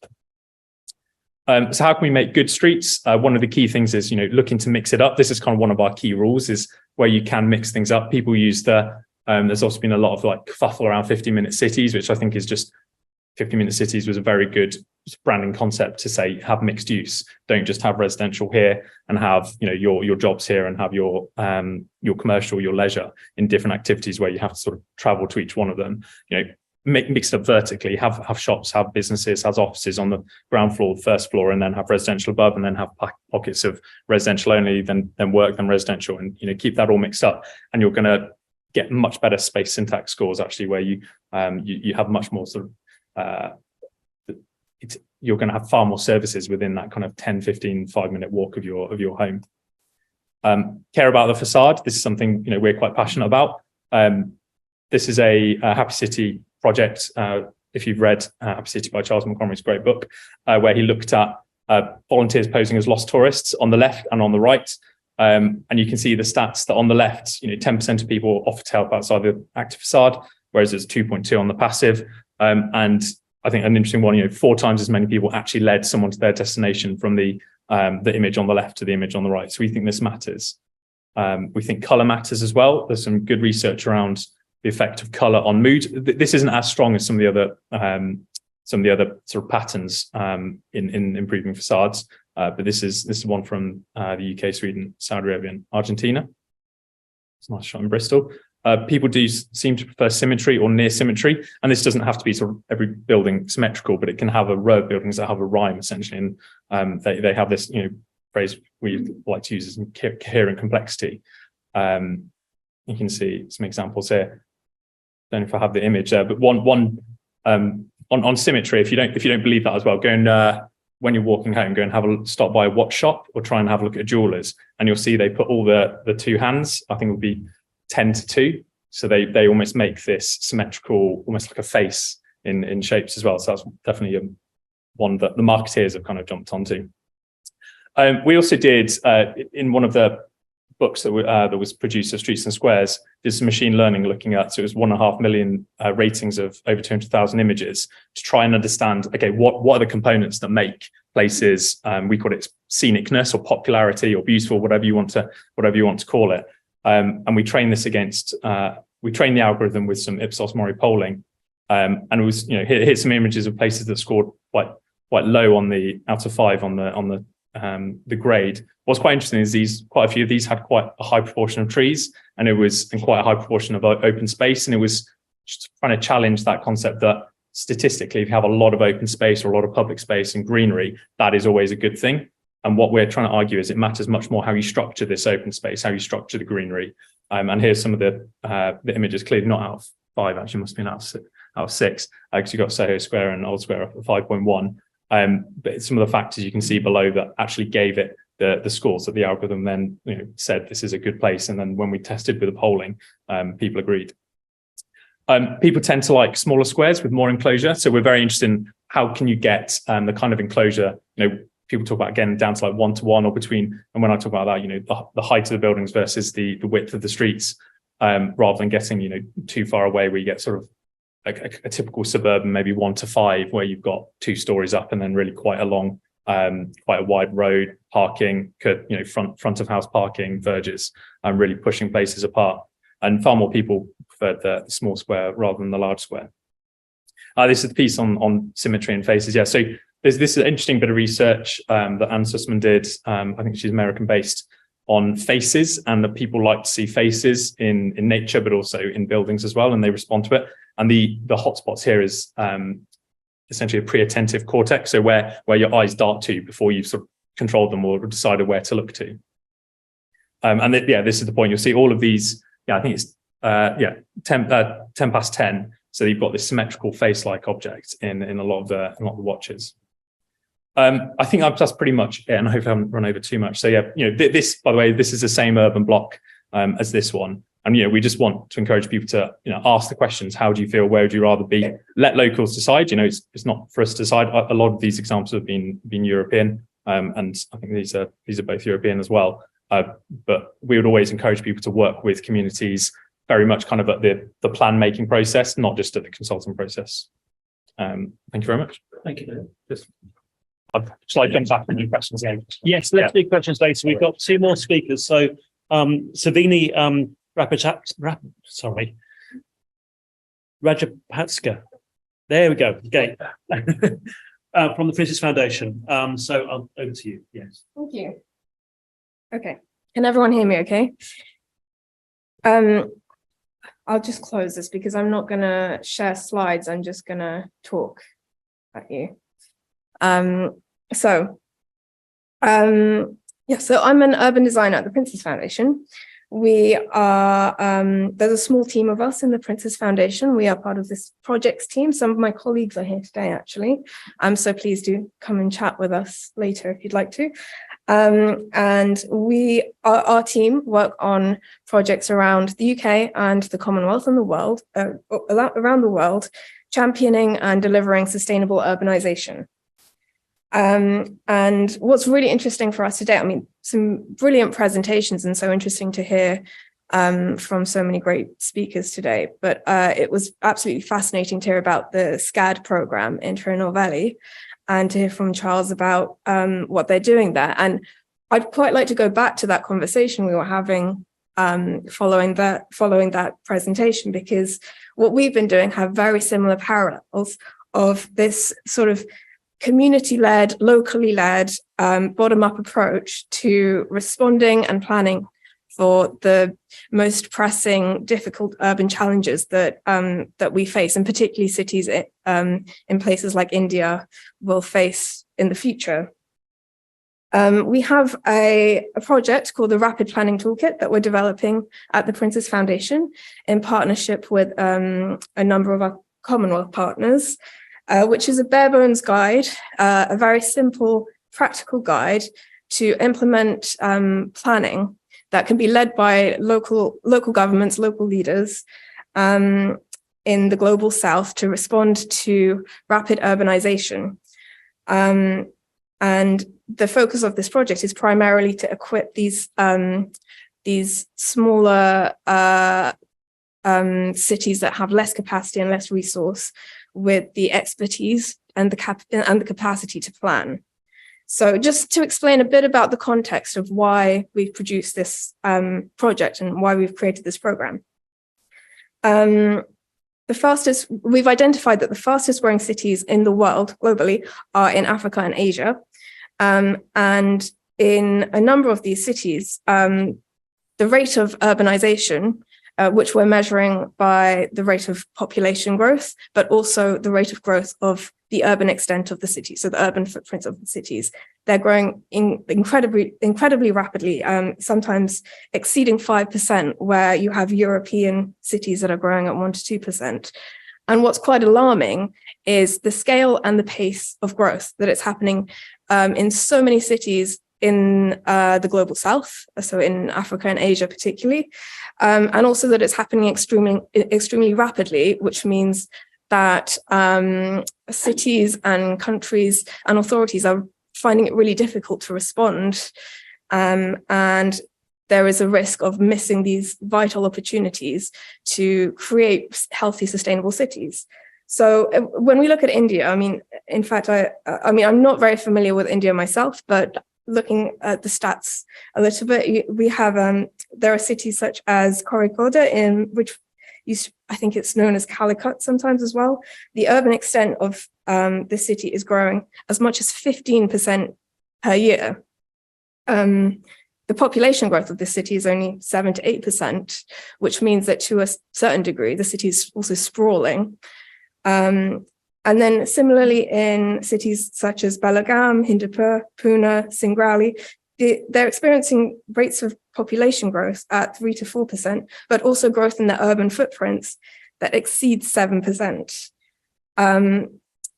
So what this means is that in the next 20, 30 years, these cities will see a rapid change in their constitution, and there will be an enormous amount of growth that takes place. And even when you look at what's already happened, because India's seen a certain amount of urban growth, it's leading to quite a drastic change in these cities. So we also have to consider that, according to the United Nations, by 2050, more of India's population will be living in cities than in rural areas. And while some of this rural to urban migration, which is going to be fueling the growth of the cities, some of it will go into the mega cities, but quite a lot of it will also go into the 150 or so smaller cities, perhaps intermediary cities, or we sometimes call them secondary cities. And it's these places that may face the biggest challenges to respond to urbanization, because they have less capacity and resource in the form of architects, planners, and built environment professionals. And nor do they have the thoroughly developed planning frameworks and policies that would enable them to prepare a plan for how they might grow and adapt to this change. So the Princess Foundation, our rapid planning toolkit, it seeks to meet this need for a planning tool to establish a framework for sustainable growth, and particularly responding to the critical lack of capacity in rapidly urbanizing Commonwealth towns and intermediate cities. The thing to say about the toolkit is that the key is that it's about a rapid response, and it's something that local leaders can implement. And I will share some QR codes, but you can also go to our website, which is rapidplanningtoolkit.org, to have a look at it. To summarize it, it's 4 simple steps. It's about getting stakeholders together, stakeholders and communities together to create a charter, a vision for growth, something that the local people can endorse, making a plan for growth, identifying areas that are suitable, implementing the growth plan. So that means protecting transport corridors, just protecting infrastructure routes, and identifying natural assets or community assets, and then finally building the neighborhoods. So it sounds simple for what is essentially quite a complex process, but we have piloted this project in a town called Bo, or city called Bo, sorry, in Sierra Leone, and that's quite recent. We did this project in 2020, and in Bo, the population of around 270,000 people is set to triple by 2040. So a team led by the local mayor and the planning officer implemented the steps of the toolkit, and they undertook a number of workshops to engage the stakeholders and engage the community, forged this charter that was endorsed by the locals, and understood that they needed to address some serious challenges. One of them being overdevelopment of fragile wetlands, which was creating problems of sanitation, poor health, and also destroying ecosystems.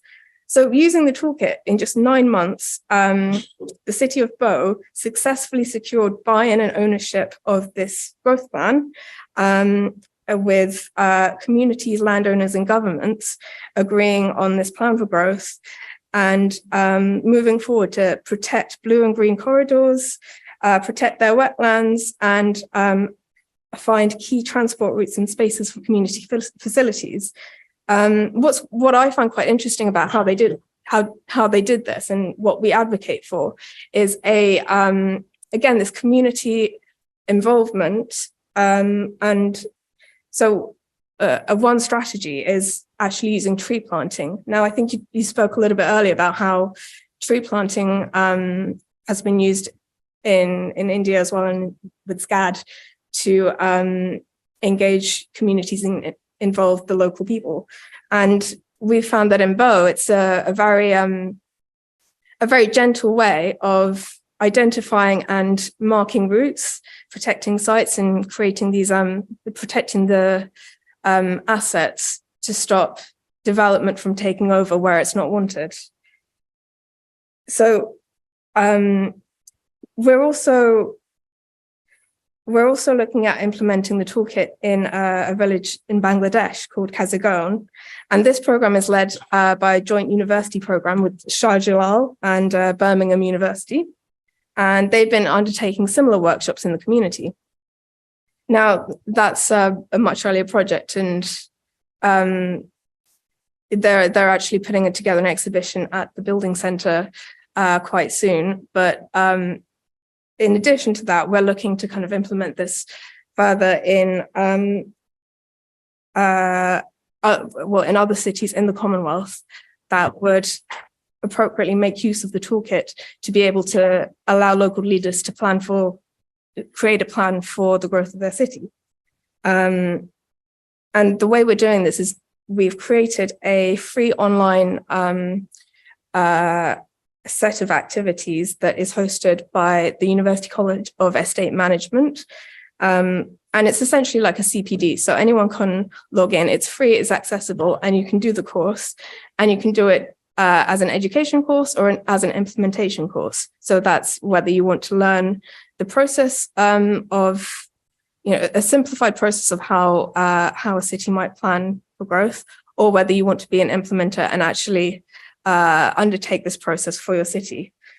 So whilst we're still developing this and looking for funding to be able to support more cities in this, it is available if you want to explore, and if it's suitable for another city to take it forward. We're very interested in hearing from you and getting your thoughts on that. So those are the next step, and that's a quick summary of the toolkit. I'll share these with you, but please do ask any questions at the end if you have any. We'll keep some time for questions. Yeah. We have.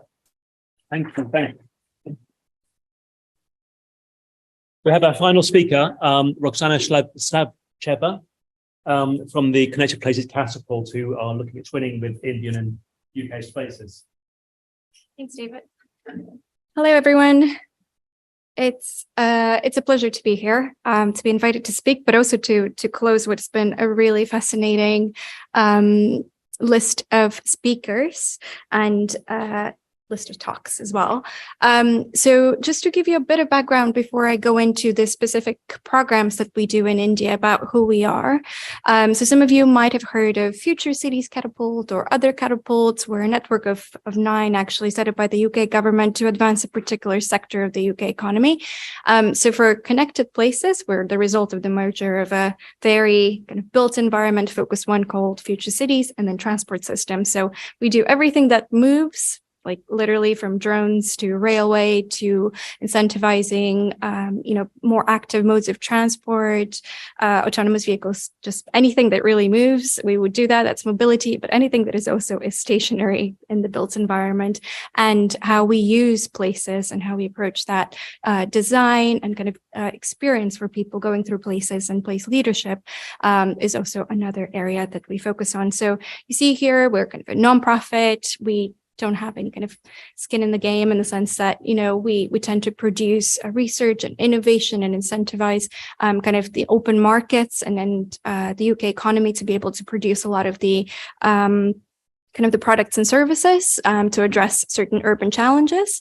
And we are a convener. So we work in partnership with all of those different actors. And we're really looking into kind of collaboration and opening up, as I said, kind of new markets, new opportunities to address the biggest urban challenges. My role is to internationalize a lot of the expertise. So similar to Arup, where we have experts in the built environment and mobility from kind of all sectors that you can think of, all all fields. We incorporate all of that kind of knowledge that we have in the UK, and we work in partnership globally. So we are the UK's Innovation and Urban Centre and Accelerator as well. And we have certain, offers or certain programs that we have developed over the past few years, especially. So I can walk you through it just to give you an example of some of the work that we do. And we have this lens that you see here on the right-hand side, which is really about, what are our imperatives? What are we really kind of trying to solve and what we're trying to do? And a lot of it is around kind of climate action, people's experience, but also about scaling and impact, which is something that we're really big on, and being able to measure and prove kind of the concepts that we do through piloting. So one of the areas is city innovation twinning, which is something that we are developing in several countries and several cities with the UK counterparts. It's really about identifying the competitive edge, competitive advantage for each of those cities or particular places within those cities. So we'll go into that detail for India in particular, and then twinning. What can you actually learn from each other and how you can take partnership to the next level so you can create a pipeline of specific projects and opportunities that you can collaborate on. So it's really about kind of place leadership, but it's also about the specific sectors and projects and how to involve partners in the process to create something that is bigger than the sum of its parts. For net zero investment and implementation, so we build on a proprietary city typology tool that we have, and it's really about kind of looking into the innovation journey or the particular kind of net zero journey that each of the cities are taking.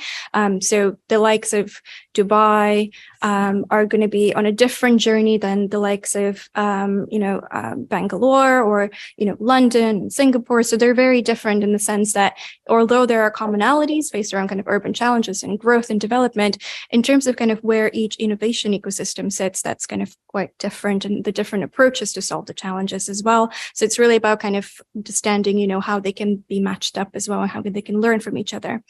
Specifically with the net zero lens, which is obviously the lens that applies to kind of all of our work. In terms of the third one, it's city challenges and open calls and pilots. This is the one that I will focus on today in particular, because it's really our bread and butter, but it's also the way for us to be able to showcase whether a concept or a particular solution works. It's to test it small scale and then to understand whether that applies in the longer term and the longer kind of the bigger scale as well. Then we also have showcases and accelerator programs.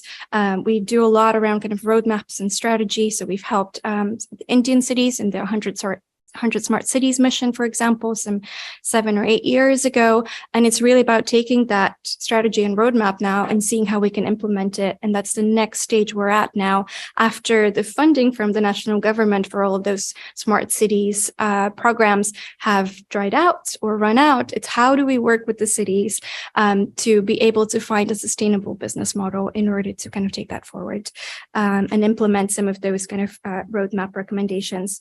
And we also have a kind of a digital construction or BIM, building information modeling program internationally as well that we collaborate with partners on.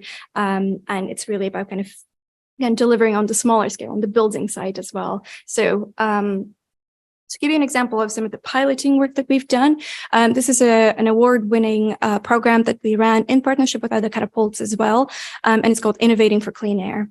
It's a program that wouldn't have been possible if we hadn't worked with the Director of Urban and Land Transport and the Indian Institute of Science. So we needed to have the local partners really fully committed to help us transform what is one of the busiest streets in Bengaluru, which was our test site that we identified, and to create it into a clean air street.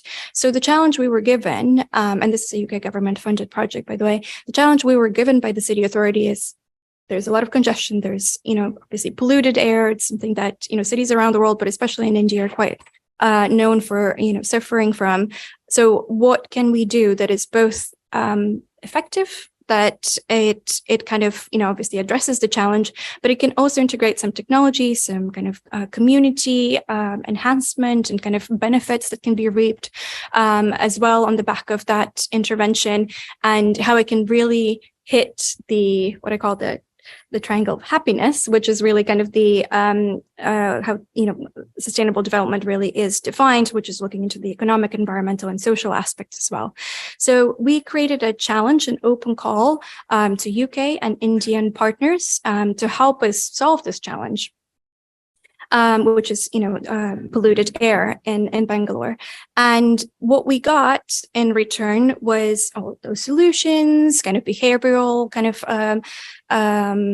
services that could help incentivize people to change their behavior and kind of, maybe produce kind of different responses to kind of the congestion challenges, also technologies, different kind of air sensors, or including kind of wearable sensors.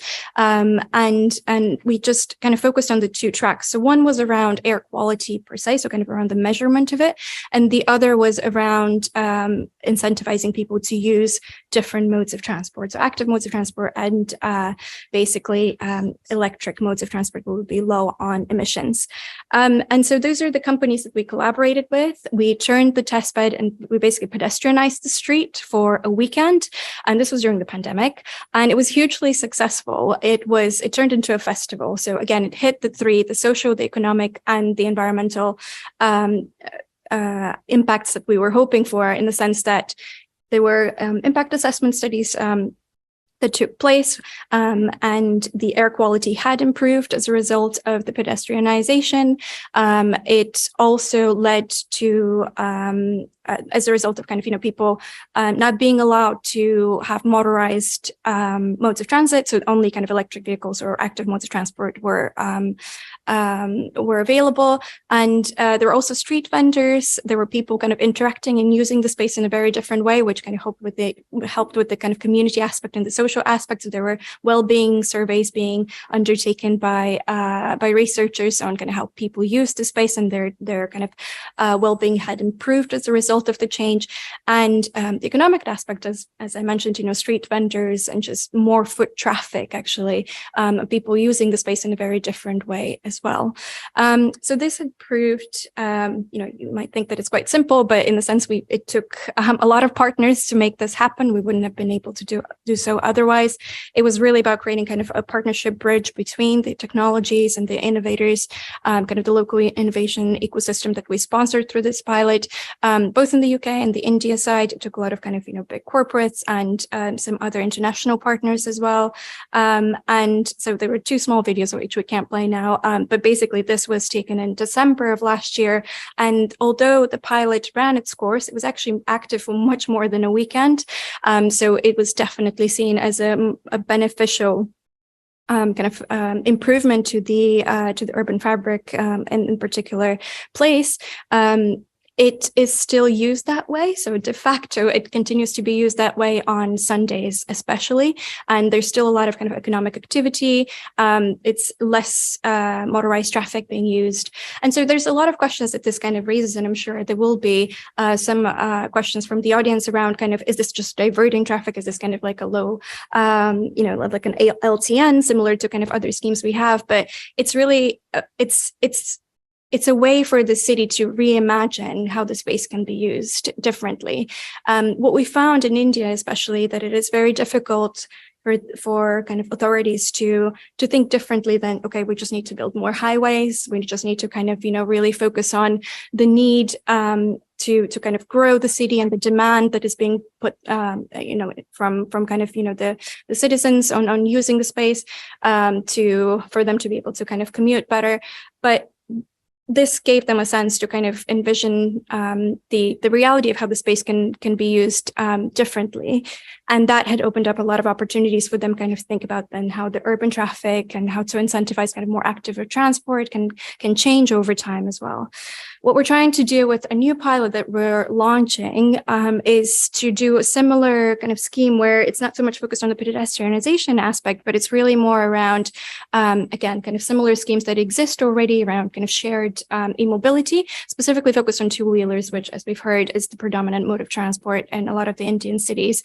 And this can apply to big and small cities. It can apply to kind of campus areas. It can apply to kind of very busy junctions as well. And we're not trying to replace, public transport in It's in fact, it's the opposite. What we're trying to do is really help with the first and last mile connectivity. So we're looking into helping the city kind of, again, plan for its metro or plan for its kind of, BRT, but then look into kind of where the gaps exist and could micromobility help kind of achieve that, full kind of mobility as a service and connectivity that they're striving for. This is just kind of more around, what the program is going to look like and how we're kind of planning to run it from a testbed perspective. We have identified kind of, the location where we want to run it in. And the key here really is about kind of understanding what the barriers are around the sentiment of shared mobility. So most of these stakeholders that we interacted with in India warned us against, being kind of too proactive on the shared side. Although electric vehicles are obviously becoming kind of more and more popular, there's policy really incentivizing kind of private uptake of electric vehicles. It is not what we're trying to achieve. We're really trying to kind of help the city plan with kind of a more sustainable mindset, which would help also kind of address a lot of the concerns around cleaning the energy grid and kind of batteries and mining for those materials as well. If we all have fewer vehicles, then that would help solve a lot of the challenges we have around kind of electrification of those vehicles. Finally, as mentioned initially around twinning.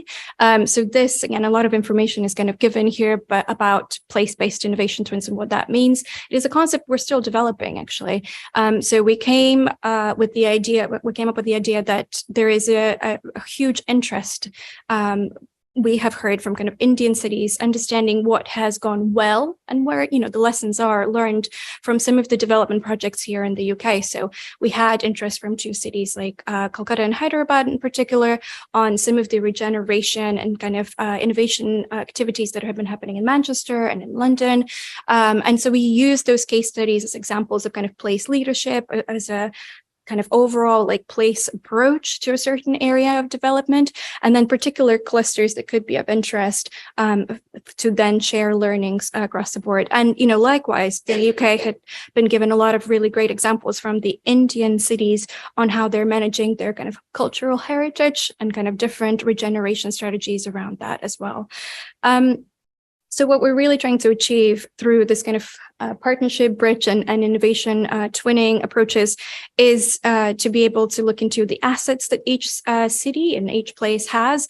So just to give an example, one of the partnerships we uncovered were around airports. So there's a particular airport in the UK that is, it's basically net zero, and there are several in India that would want to kind of exchange and learn from each other. So again, it's not kind of the first thing you think about when you think about kind of sister cities or this concept of twinning. It's not necessarily a particular place or an airport that comes to mind, but those are the type of kind of really interesting projects that we're uncovering through our work, where we actually see that there's a lot of similarities, but at the same time, different challenges, different capacities, different sort of approaches to how a net zero airport can take place. And that's just giving one example, but there's a lot of other ones that again, we're kind of uncovering through this process.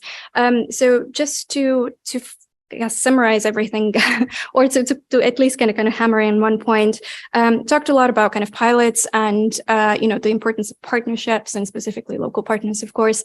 But I guess the main point is to always kind of keep in mind the larger scale, to have like a really ambitious plan for how the city is going to develop and how to curb, the real kind of problems like sprawl and, just having kind of more cars on the road and building more highways, staying away from that. But then at the same time, that is too big, maybe a problem for a city that doesn't quite have the resources to answer all at once.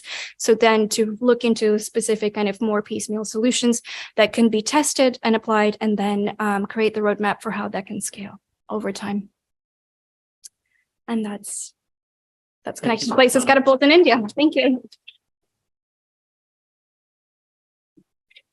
I'm always torn as chair, thinking we're running out of time, but also this is all really interesting and I want to hear more. So it's always that tension. So we have run out of time, but we have the room for another 15 minutes.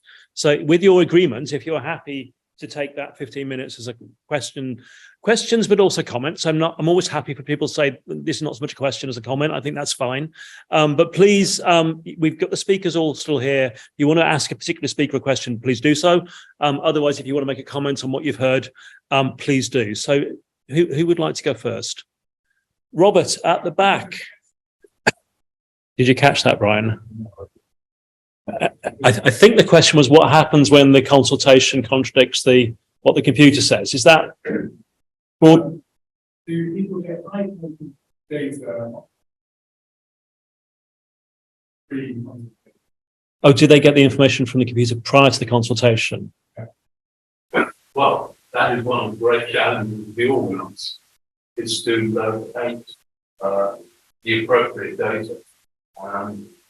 And in preparing for workshops, there's a lot of run-up. And 50% of that run-up is getting the right people in the room, or connected to computers, because it can be done remotely. But the other 50% is getting the right data. And yes, you do need both of those. Sorry, I should have switched the microphones on, which I now have done. Further questions? Yes. It's been really interesting listening to a lot of the speakers and kind of my own journey as an urban design advocacy foundation and other organisations. But I've actually spent the last 2 years in India working as lead for cities and now work for the UN. But one of the big things that haven't been discussed at all is around feasibility and investing. And actually, we're seeing a lot of the plans that have been, particularly in secondary cities, but we're not seeing how are those going to be invested.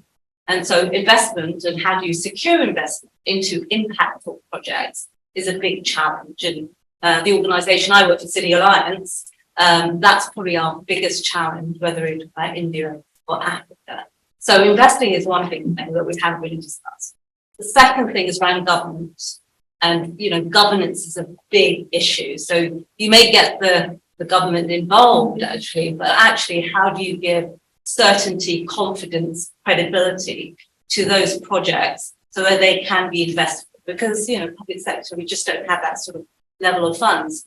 But in addition to making sure about project viability, you need to look at impact and how do you measure impact? Because there are a lot of not just private investors, but foundations and so on. And one of the things that we're doing at City Alliance is actually looking at the project pipeline and actually analysing them a lot more in terms of what are their impacts. How can we, you know, the criteria that we use to ensure viability, but also to match them intelligently to an investor or to a foundation or to a multinational and so on. And I think we really need to bear that in mind when we come up with plans, because I'm an open designer planner. I've been building many, many projects, but actually, are they implementable? Are they feasible? Are they fundable? And I think we always need to think about that in addition to governance. Both very good points. I don't know whether any of our speakers would like to address those points, whether what we're saying is the ideal, but it's actually unrealistic in terms of the local viability and governance in India. Savini, were you? I think you were being looked at whether you wanted to.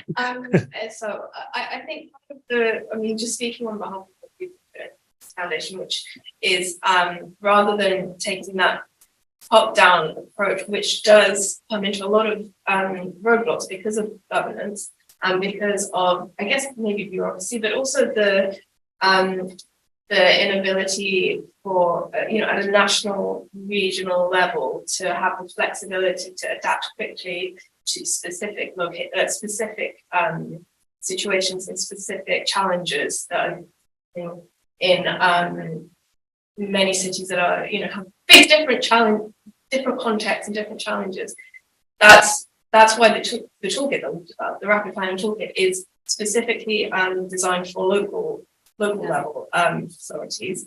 When we did this pilot project in Sierra Leone, I think some of the funding did come from us as a charity, as an organisation, to support them in order to do this process of stakeholder workshops, and then some of the implementation and building works that is taking place. But I think that funding thing is quite key. Ideally,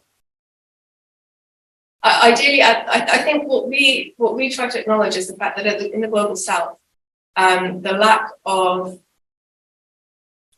regulation and the lack of framework means that there needs to be a different approach. And sometimes the approach might come better when it is from within the community. So, for instance, we advocate this landowner workshops where the thinking is to engage landowners and potential local investors in a vision or charter for benefit of the community, for the benefit of the city, so that if they are required to give something up, or if they're required to forgo a small amount of land because that needs to be an infrastructure connection or an arterial road, they can see that it is not just that they're not losing something, that they're gaining something from having a plan. And can I make a quick? So I think it's the most fundamental question as an urban economist. I would obviously think that we can only cover a limited subject in today, and it's been really looking at different techniques for trying to get to success. But the whole other strand of our work has been on land value capture, and the real benefits of planning and development go into the increase in land values. So if you can control those, either by owning the land, which is going to benefit, or by getting a proportion of the increased value before the scheme has taken place, then you can get the investment back. It's crucially important, therefore, to not just think of planning as about a set of aspirations, targets, but to think about mobilizing resources and above all, getting hold of land before the value has been realized. Roxana wants to come in as well. Yeah. I mean, I completely agree with that. Obviously, it's about making smart planning and taking into account of your economic factors.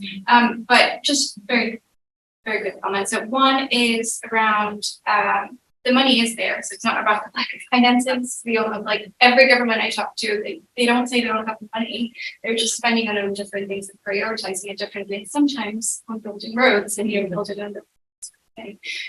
Just because that's all that's been left, and it's like I say, it's just really about having you incentivizing them for them to think kind of differently and to approach. So I mean, there's a lot of kind of vested interest politics. There's going to be a lot of pushbacks. Obviously, it's just kind of history repeating itself, but it's really about thinking differently.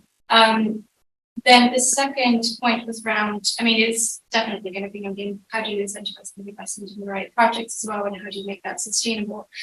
So in the UK, the Catapult is a founding member of what's called now the 3CI, or the triple, the Climate Change Investment Commission, say. It's changed me. But it's basically really about kind of looking into helping UK cities, but then hopefully taking that model, once it's proven that it works, into other places, and looking into driving investment from the private sector with some seed funding from the public sector as well, into places rather than specific sectors. So as you know, it's important that City Alliance and other big multilateral banks are very focused on big infrastructure projects, are very focused on let's fund this in a way, let's fund this transport, let's fund retrofitted buildings, and let's fund various particular sectors, and never think about how is that place going to be looked at and used, and what investment and what land value capture actually being brought into this by using the place and all of those different. And again, this is touching upon a lot of the presentations that we've heard about kind of, good development practices, but that's precisely the investment package and proposition that this particular kind of commission is undertaking to think of it from kind of a place perspective, a city perspective, where investment is going to be driven and attracted, in the right approach, rather than having a particular kind of infrastructure. I mean, there is so much money out there, but and then people say, well, where are the projects? And there are so many projects out there. Problem is, are the projects implemented, or are they impactful? Yeah. And is the governance around that secure enough to get an investor in? And I think that's the the biggest challenge. And we're working locally, you know, a little example is a project that we're doing in Uganda at the moment with 7 secondary cities, where the very small cities just do not have the capacity to get the data that they need for a solid to waste energy project that we're doing. So we're now kind of focusing on one area to demonstrate that there is value in that project.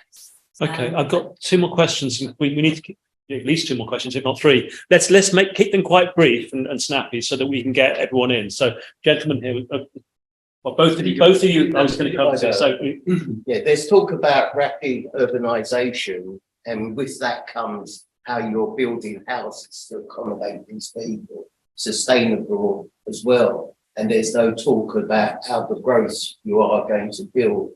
So, from my opinion, you can only do that through through MMC, modern methods of construction, to rapid growth. And what we're doing is we're working with the DIT in showing how to build, whether it's in Africa, North America. We just came back from doing a show in Dubai. We did the Big 5 in Dubai, in how we can build and train local community to build sustainably so that they support their own community, whether it's net zero or whatever. And I think that's the elephant in the room, is how we're going to build sustainably and not use concrete in these up and coming cities. Gentleman behind you. So you Sorry. had your hand up. I'm a bit concerned about you saying there's lots of investment and so forth. Now, China has been pumping money into the so-called third world, right? And now they're being accused of, basically holding these countries hostage, right? The West do not invest in the third world at all. There's the World Bank, there's the IFC, there's all the development. Yeah, but then they charge them a fortune, which they can't afford to pay back. No, I'm not saying but you're right, you're absolutely right. And they're focusing on the big infrastructure projects because it's something tangible. Like I say, we funded this highway and it's been funded by, it's just, there's a plaque right there. But because it's helping them kind of move goods, and it's like the whole kind of like that drives the economy, and then the economy once the economy picks up, it spreads to the people. The infrastructure projects do help, okay, but I think you've got the wrong approach completely. Dealing with small entities, like tiny little projects here and there, is not going to help. You've got to have a coordinated approach here at all. I think there's no overall vision here at all. I see everybody's presenting the same thing. I'm not convinced, that's all. Not convinced. That lady over there with the white jumper. I had the opposite response. I thought it seems like the grassroots thing, the projects have clear impact. At least we're able to see the impact, the community is able to benefit from the impact. And I guess my question was, in big city, in the smaller locations, so smaller city, I grew up in Tamil Nadu, so smaller cities, or small, I guess, villages, the community exists and people are already invested in the community, or it's easier to engage them in placemaking activity. Whereas I wondered in urban spaces where most people are migrants, so I grew up in here, and most people are coming from elsewhere, how do people get invested first in engaging in community building activities? Because then maybe your problem comes up, right? Because we don't know whether there's impact or not. It's harder to coordinate these very large people from audience players. I just wondered, how do we translate the success of grassroots in urban spaces? Which is a perennial problem for planning. Since planning was invented, how you combine major change with grassroots development. It's always been something which we've sought to square. We're almost out of time. Nick asked me to make some final comments, and I just wanted to raise a couple of points in conclusion. A few years ago, about 2017, I did a book with a friend in India, Shruti Henami in Jaipur, and as part of that, I went to Jaipur and spent a week at the architecture school in Jaipur doing a workshop working out how to accommodate the growth of Jaipur. And one of the really interesting things that came up in those discussions, which is crucial to what we've been talking about today, is the extent to that we in the UK can tell India anything about urbanization, because we've messed up our cities pretty fundamentally. And by what right do we have to go over to anywhere and tell people how to plan a city? I know this slightly undermines the whole purpose of the Catapult process, but nevertheless, it seemed to us that there was a major thing there. But then what became really interesting was we went around the centre of Jaipur, and I don't know if you know Jaipur, they have these beautiful Haveli, which are these big mansions that were built in the centre of Jaipur for the rich merchants, and they're all empty. And the old town of Jaipur is depopulated hugely as people suburbanize and sprawl. And someone said earlier, I think it was Savini, about the idea that the urban area of Indian cities is growing faster than the population. In other words, they're sprawling. They're doing exactly the same as we did in the UK. And I think this is a fundamental thing. And I think it was Glazier said in his book that if India and China urbanize in the same way as the US, the carbon footprint goes up by 130%. And if they urbanize in the same way as France, it goes up by only 30%. So this is a crucial global issue. And the question, I think, from the discussion is whether the solutions that we've come up in the UK, inadequate as they are applicable in India. And what we came to that conclusion at Jaipur workshop was that they probably were, that we're all basically humans. We're all moving around, doing the same things, going to work and so on. And that the solutions that we've come up with and that David talked about from Create Streets actually do translate very often to other contexts. We need to be very careful about cultural appropriateness and understanding local context, but actually there is something universal here about the way we live together in a sustainable way. So I wanted to finish with that as a sort of final comment. We are exactly 6:15, so we are about to be ejected from this room. But thank you for all the speakers. It's been a fascinating and really interesting afternoon. Thank you for Charles for coming across from India and really inspiring conversations about what SCAD has been doing. And thank you all for coming to what's been a fantastic, fascinating event. Thank you to the speakers for compressing a huge amount of material into an incredibly short space. We will try and produce a report. I'm delighted that the Urban Design Group, to whom we must ever be thankful, will be producing a video. They will be turning this into something manageable. I will be helping to try and summarize the results. But if any of you want to contribute more or help, we'd be only too glad, because the whole idea was that it should be a two-way, from the very beginning, a two-way street, an attempt to get people together around shared interests. And I hope, if nothing else, you've learned about some things which you didn't know about before, which are operating in a related field. Maybe we'll even get some collaboration and do what seems to work rather well in Indian villages at the city level. Thank you.